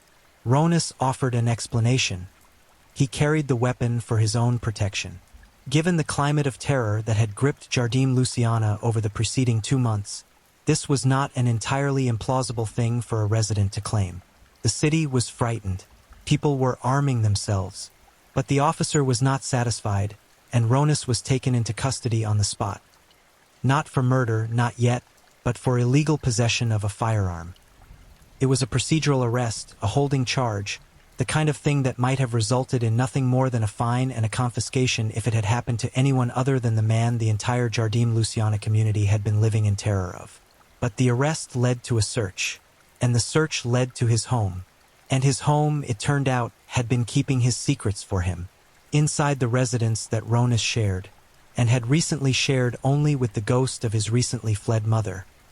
Investigators found shell casings, not just any shell casings.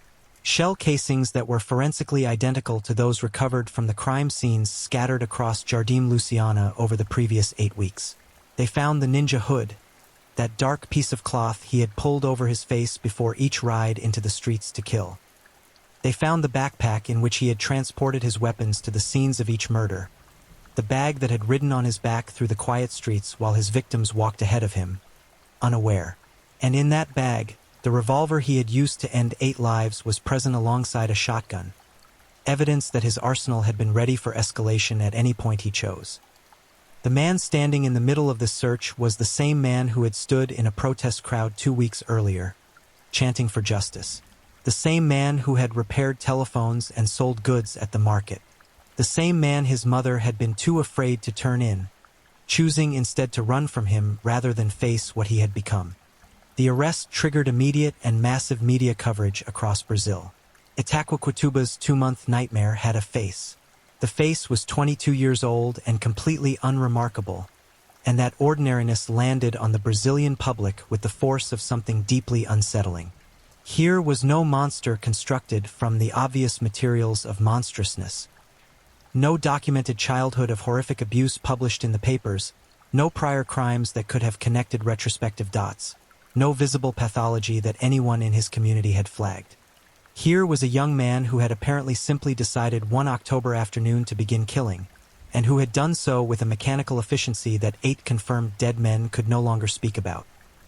In the holding cell and during preliminary questioning, Ronas de Oliveira Bastos did not perform remorse. He did not weep. He did not rage. He did not attempt to construct an elaborate alternative explanation for the evidence found in his home. The accounts from investigators who dealt with him in those early days describe a man who was eerily calm. Not the calm of a psychopath performing normalcy for tactical purposes, but something that felt more fundamental than performance. A blankness. An absence where conventional human response to catastrophic revelation is typically found. Brazil's legal process began to move. Charges were filed. The case, extraordinary in its compressed timeline, 10 attacks, 8 dead, within a 60-day window, attracted intense national attention. The victims, whose identities were withheld from public record under Brazilian law, since Ronas would ultimately be ruled unfit to stand trial, were nonetheless being mourned by real families in the Jardim Luciana neighborhood. Fathers, brothers, sons, husbands, men who had walked out of their homes one ordinary day and never returned because a young man on a bicycle had decided their lives should end. The investigation deepened its picture of the crimes themselves. The pattern that emerged was disturbing in its consistency. Ronas had not stalked his victims in advance. He had not followed them, learned their schedules, built a file of information the way a calculated predator might. He had ridden through the streets of Jardim Luciana and selected men at random. The selection criterion, insofar as investigators could determine one, was nothing more than availability. A man walking alone in a location where a bicycle could approach without warning and depart without immediate pursuit. The randomness was, in many ways, the most terrifying element of all. You could not have avoided Ronis de Oliveira Bastos by changing your behavior, because his choice of you would have had nothing to do with your behavior. You were chosen because you were there. That was all. The calling card, that single unused shell casing left deliberately at every scene, continued to occupy the minds of investigators and the press. It spoke to a mind that was not simply violent but communicative. Ronis had been sending messages with each killing, not just taking lives. He wanted the investigators to know. He wanted them to understand, as each new scene confirmed the connection to the last, that this was organized, that this was one man, that this was intentional. There was an audience in his mind, not the community of victims and terrified residents, but the detectives who would come to each scene and collect the evidence and, eventually, read the signature he had left them. Investigators would later describe the calling card detail as something that gave them chills even after years of working violent crime. The average person who kills does not think about what they are communicating to the people who will investigate the killing. Ronis de Oliveira Bastos was not the average anything. He was curating his crimes. He was building a body of work. And he was leaving a breadcrumb trail not because he wanted to be caught, but because he wanted to be understood as the deliberate, singular architect of what was happening to Jardim Luciana. The psychiatric evaluation that followed his arrest took time. The Brazilian legal system does not move quickly through the machinery of mental health assessment, particularly in a case of this magnitude. Ronis was transferred to the São Paulo Institute of Social Medicine and Criminology, a facility equipped to conduct the kind of deep forensic psychological evaluation that would determine whether he was legally capable of standing trial for what the evidence clearly showed he had done. What the evaluators found, when they completed their assessment, was a man suffering from serious mental disorders. The precise clinical diagnosis was not extensively publicized, but the conclusion reached by the Institute's professionals was unambiguous. Ronis de Oliveira Bastos was incapable of standing trial. He could not, in the legal and clinical sense, be held to account in a court of law for the 8 murders and 2 attempted murders that the physical evidence had placed at his feet. This determination did not arrive without controversy. The families of the victims, the community of Jardim Luciana, and a significant portion of the Brazilian public who had followed the case with growing horror found the insanity ruling deeply unsatisfying. 8 people were dead. A survivor had identified the killer. The killer's home had contained the physical evidence of his crimes.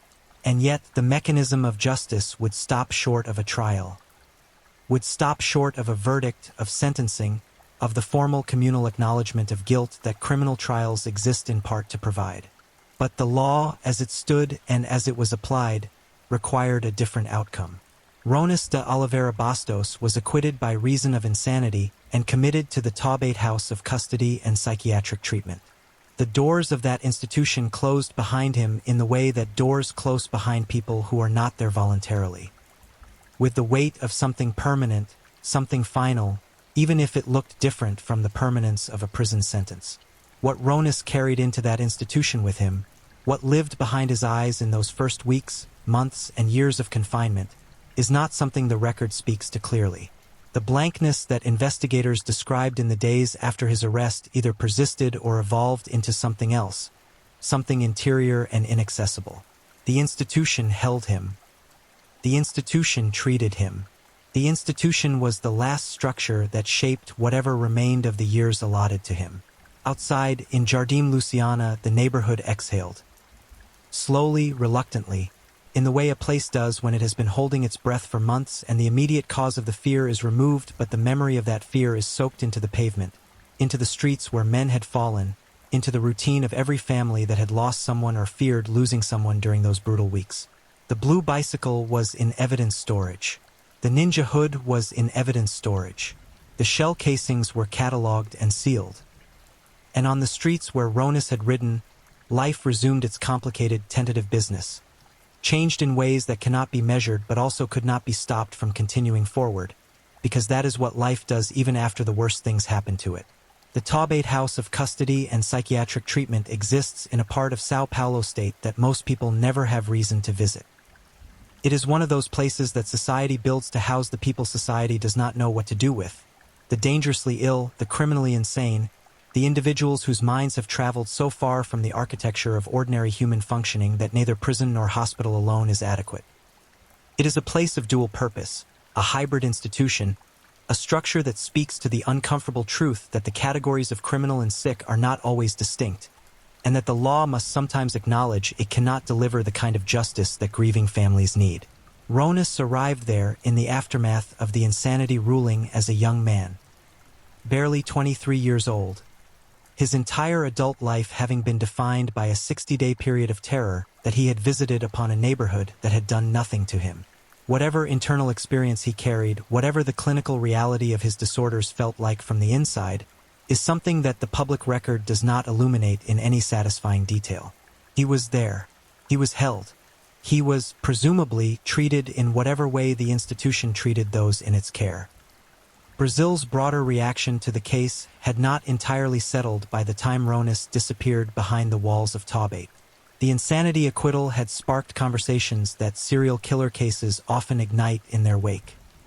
Conversations about the adequacy of the legal system's response to mass violence, about the meaning of justice for families who receive no verdict, about the way society balances the protection of individual rights against the primal need of communities to see accountability established in a formal and public way. Legal scholars argued. Commentators wrote. The families of the 8 dead men navigated their grief in a landscape where the man who had taken their loved ones would never be described, in any courtroom, as guilty. The court process, such as it was, lingered technically for years after the arrest. There were proceedings, hearings, the grinding administrative work of a case that had formally concluded in one sense but not in another. In January 2013, more than a year after the arrest, a court heard from witnesses in the case. A proceeding that felt, to many observers, like the echo of a trial that would never actually happen. In February 2015, a popular jury in the Itaquaquecetuba case was formally postponed. Another procedural development in a case that had already been essentially resolved by the insanity ruling, but which refused to entirely disappear from the legal calendar. The survivor, Jefferson Soares da Silva, the man whose identification of Ronas had broken the case open, carried his own complicated legacy from those events. He had survived being shot by the bicycle butcher of Itaquaquecetuba. He had recovered enough to look at a photograph and say the name that ended the killing. He had contributed the single most critical piece of investigative work in the entire case, and he had done so from a hospital bed while still recovering from wounds that had been intended to kill him. What his life looked like in the years following those events is not extensively documented. But his survival and his courage in speaking changed everything for Jardim Luciana, and that is a fact that deserves to sit in the middle of the story without being obscured by the more dramatic details surrounding it. The 8 dead men of Jardim Luciana deserve more than the anonymity that Brazilian law accorded them. An anonymity designed to protect the dignity of victims in a case where the perpetrator was never legally convicted. Their names were not released. Their photographs did not circulate in the press the way the face of their killer did. They became, in the public narrative, 8 statistics attached to a story about the man who had murdered them. That is the cruel arithmetic of true crime coverage. The perpetrator accumulates name recognition and narrative weight while the victims recede into the collectively anonymous status of the fallen. In Jardim Luciana, those men were known. They were somebody's everything, and the grief of their families did not require the validation of a published name to be real. The years passed in Taubate. The case faded from the front pages of Brazilian newspapers in the way cases do when they have been resolved, however imperfectly, however unsatisfyingly. And the news cycle turns to the next horror. Itaquaquecetuba returned, slowly, to being a place that existed for reasons other than its association with a serial killer. Jardim Luciana remained a neighborhood, populated by people who carried the memory of those 60 days in the way all communities carry the weight of violence done within their borders. Not always in conscious thought, but in the way streets feel at certain hours, in the habits of wariness that do not fully dissolve even after the specific source of danger is removed. In the institution, Ronis de Oliveira Bastos aged. He had been 22 when the killing began. He was 23 when he was committed. He was not a man who would grow old watching the world change beyond his window. The years between his commitment and what was coming were not years of rehabilitation in any sense the public would recognize. There is no record of treatment that transformed him, no documented journey towards something resembling remorse or comprehension of what he had done. The institution held him. Time moved around him. The city that had once been terrorized by his bicycle and his revolver continued its complicated, messy, resilient existence without him.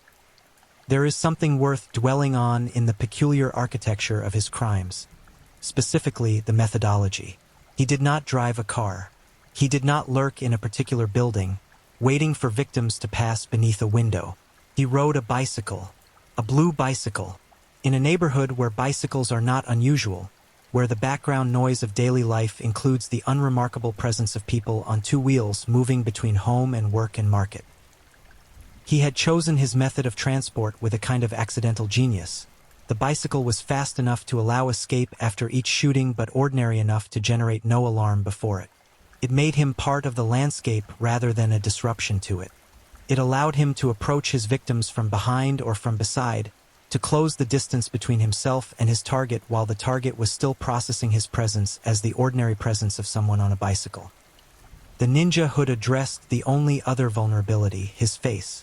With the hood in place, witnesses could describe height, build, race, the color of the bicycle, the general silhouette of the person, but not the specific features that would allow an immediate identification. He had thought about this. He had prepared.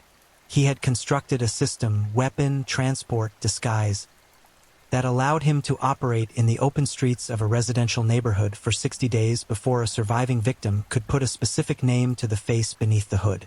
The calling card, the unused shell, continues to be the detail that most strongly signals the presence of something clinically profound in the mind of Ronis de Oliveira Bastos. It was not necessary for the functioning of the crimes. It served no practical purpose. It did not advance his escape or complicate the investigation in a way that helped him. What it did was announce. It declared authorship. It insisted on recognition. In the lexicon of criminal psychology, that kind of signature behavior, the deliberate and unnecessary addition of a personal mark to the commission of violence, speaks to a relationship with the crimes that goes beyond their functional purpose. The crimes were not just acts. They were statements. He was saying something with them. The tragedy and the horror is that the statement was being made to the dead and to the detectives, and the living victims of those streets were simply the medium through which it was delivered.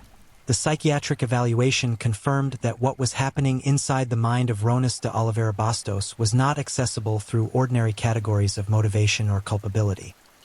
The disorders that the São Paulo Institute of Social Medicine and Criminology identified were serious enough to remove him legally from the category of a person who could be held accountable in the conventional sense. Whether that determination adequately captures the reality of what he did, whether any clinical or legal category can hold the full weight of 8 men dead in 60 days in one neighborhood at the hands of one young man on a bicycle, is a question that does not have a satisfying answer. The families of the dead did not receive a trial. They did not receive a verdict. They did not receive, from the formal machinery of Brazilian justice, the declaration of guilt that every grieving parent and spouse and child needs to hear pronounced in a public space by a system that acknowledges the weight of the loss. What they received was a commitment order and the knowledge that the man was locked away. In the accounting of loss versus outcome, that is an enormous deficit, one that the legal system, operating within its own constraints and requirements, could not find a way to close. The protests that Ronis had attended, the ones in which he stood among the grieving community and called for his own capture, represent, perhaps, the most darkly surreal element of a case already steeped in surrealism. The image of it is almost impossible to hold without a kind of vertigo. The killer, face now unhidden because he had left the hood at home, standing in the crowd of the terrorized, performing solidarity, performing outrage, performing the public emotion of a community that was in genuine agony over what he had done. Either he experienced that performance as entirely ordinary, as a simple social action that generated no internal conflict because whatever circuit connects action to conscience had been permanently severed, or he derived something from it. Something that the clinical record does not name but that the behavior clearly suggests. He wanted to be in the middle of the reaction to his own crimes. He wanted to occupy that space. The protest was, in its own terrible way, another calling card. April 24, 2017. That is the date on which Ronis de Oliveira Bastos died, inside the Taubate House of Custody and Psychiatric Treatment. He was 28 or 29 years old, depending on the precise reckoning of a birth year that the record lists as 1988 without a specific date attached. He had been in the institution for 5.5 years. Approximately the same amount of time that a first-time university student in Brazil takes to complete their undergraduate education. He had been alive for less than 3 decades, and the cause of his death remains, to this day, officially unknown. In a secure psychiatric facility where residents are monitored, treated, and accounted for, the cause of death of one of Brazil's most discussed serial killers is not something the institution or the Brazilian authorities placed into the public record in any form that has been widely circulated. He died. The doors that had closed behind him released him, in the end, not back into the world but out of it entirely. And the precise mechanism of that exit is something that exists, if it is documented anywhere, in files that have not found their way into public knowledge. The reaction in Brazil to the news of his death was muted in the way reactions to the deaths of people long out of the news cycle tend to be muted. The case had been covered intensely in late 2011 and into 2012.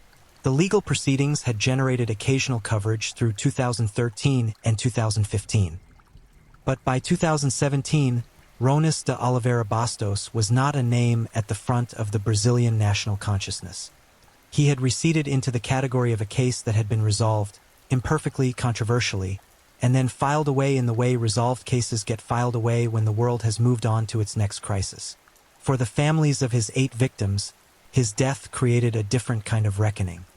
There is no standard emotional script for how the family of a murder victim should feel when the person responsible dies without having been convicted, without having been sentenced, without having sat in a courtroom and heard their guilt formally declared. Some feel relief, the knowledge that whoever took their person can no longer do so to anyone else, that the threat has been extinguished by time and circumstance if not by justice. Some feel the particular bitterness of an ending that changes nothing about the grief because it offered no formal acknowledgement of what was lost. Some feel both simultaneously, in the contradictory way that grief and anger and relief can coexist in a person who has been waiting for something that the conventional systems of justice simply could not deliver.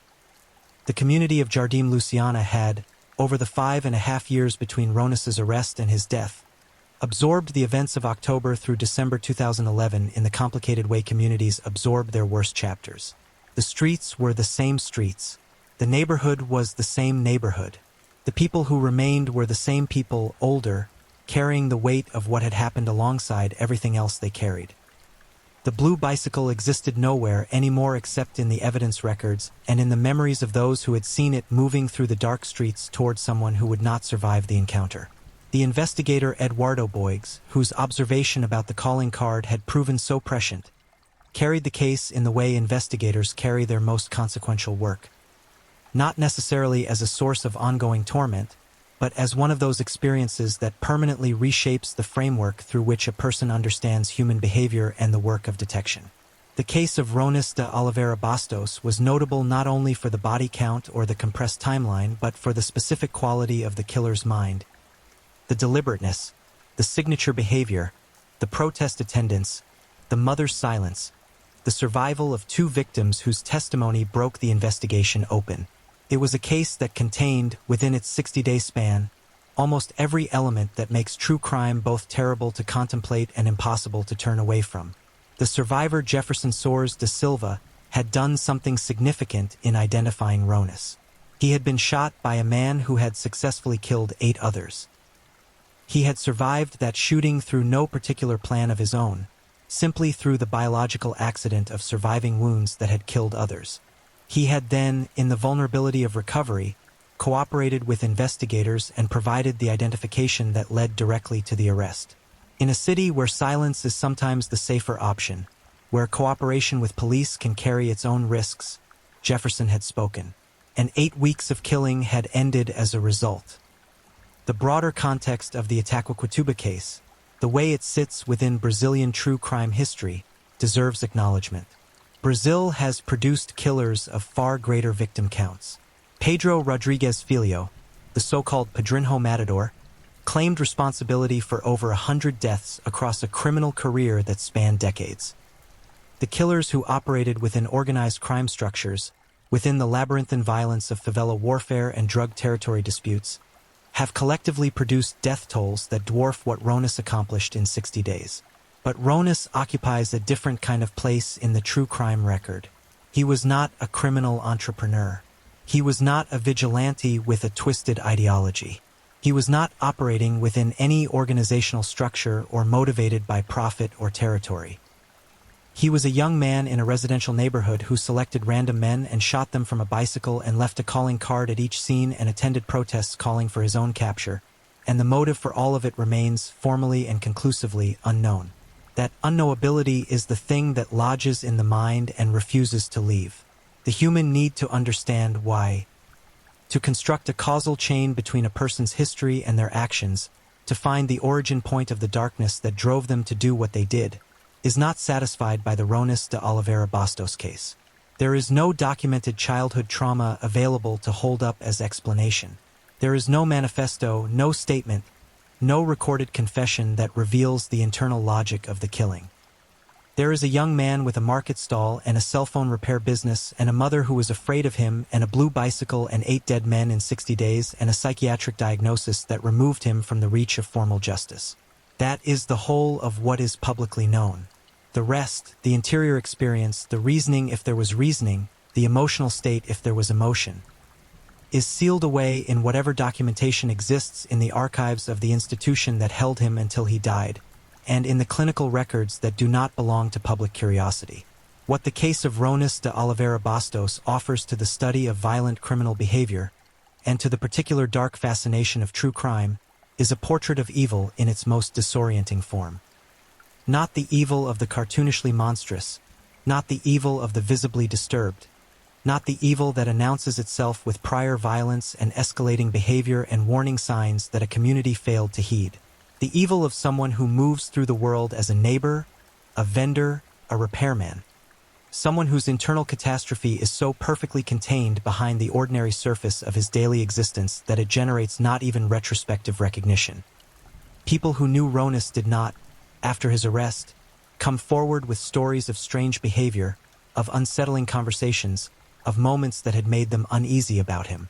The picture that emerged was of genuine invisibility, a man whose public presentation was so unremarkably normal that the discovery of what he had done produced not the retroactive recognition of course it was him, but the genuine bewilderment of how could it have been him. The blue bicycle was perhaps the most enduring image to emerge from the case, not because bicycles are inherently sinister, but because of the way Ronis had weaponized its ordinariness. In a neighborhood where life moves at street level, where the bicycle is a practical object of daily mobility, where its presence signals nothing more threatening than someone getting from one place to another, he had turned it into the instrument of his approach, the vehicle of his escape, the detail that allowed him to be seen without being identified as a threat until it was too late. Every person who had seen a man on a blue bicycle in Jardim Luciana during those 60 days and had thought nothing of it had, without knowing it, witnessed Ronis de Oliveira Bastos on his way to something terrible or on his way home from it.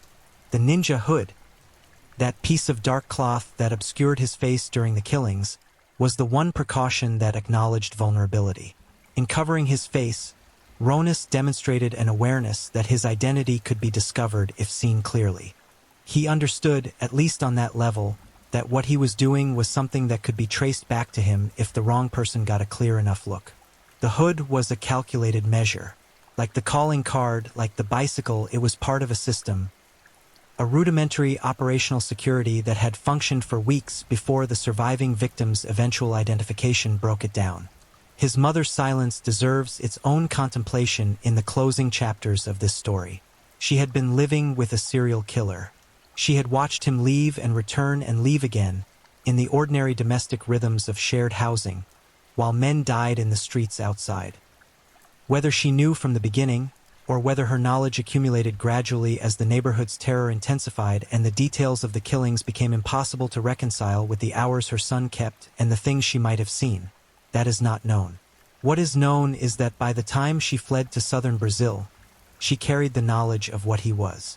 She had chosen fear of him over justice for his victims. That choice, comprehensible in the primal mathematics of apparent self-preservation, is also a fact that sat with the families of 8 dead men for years after the arrest, the knowledge that someone had known and said nothing and run. She was never charged. Brazilian law did not find a mechanism to hold her legally accountable for her silence. Whether she found, in the years after her son's arrest and eventual death, anything resembling peace, or whether the knowledge of what she had lived with and chosen not to stop followed her through the rest of her life in the way that kind of knowledge tends to follow people, is not something the public record addresses. Ronas de Oliveira Bastos died on April 24, 2017, inside the Taubate House of Custody and Psychiatric Treatment. He had spent 5.5 years in the custody of an institution that was never quite a prison and never quite a hospital. A place built for people who exist in the uncomfortable space between those two categories. He was buried in a record that lists his cause of death as unknown, his conviction as none, his criminal penalty as involuntary commitment, and his victim count at 8 confirmed dead with 2 additional survivors. The city of Itaquaquecetuba still stands. The Jardim Luciana neighborhood still exists. The market where a young man once sold goods still operates in whatever form markets in that part of Greater São Paulo operate today. The streets where a blue bicycle once rolled through the dark carrying death still carry the daily traffic of a living, breathing community. 8 families somewhere in that city carry the specific weight of what happened in those 60 days. They carry it in the way families carry unresolved loss, which is to say, not lightly, not temporarily, but as a permanent structural feature of the architecture of their lives. The man who made them carry it died without a verdict attached to his name. He died young in an institution for reasons that were not disclosed to the public. He took with him whatever internal experience had driven a 22-year-old market vendor to put on a hood and load a revolver and ride out into his own neighborhood night after night and end the lives of strangers who had done him no harm. Whatever it was, whatever lived inside Ronas de Oliveira Bastos that the psychiatrists assessed and the legal system deferred to and the clinical records absorbed, it died with him on April 24, 2017, unnamed and unexplained and deeply, permanently disturbing. And somewhere in Jardim Luciana, in the memory of a neighborhood that survived its darkest 60 days, the echo of a bicycle wheel on a quiet night street has never entirely gone silent. Thank you for listening and being part of this dive into the dark and fascinating stories that keep us all on edge. If you enjoyed the ride, remember to like, subscribe, and share with others who crave a good mystery. Tell us where you're watching from. I love knowing where in the world our true crime family is tuning in. Your presence means a lot. Until next time, stay safe, stay curious, and keep digging into the shadows where truth and mystery meet.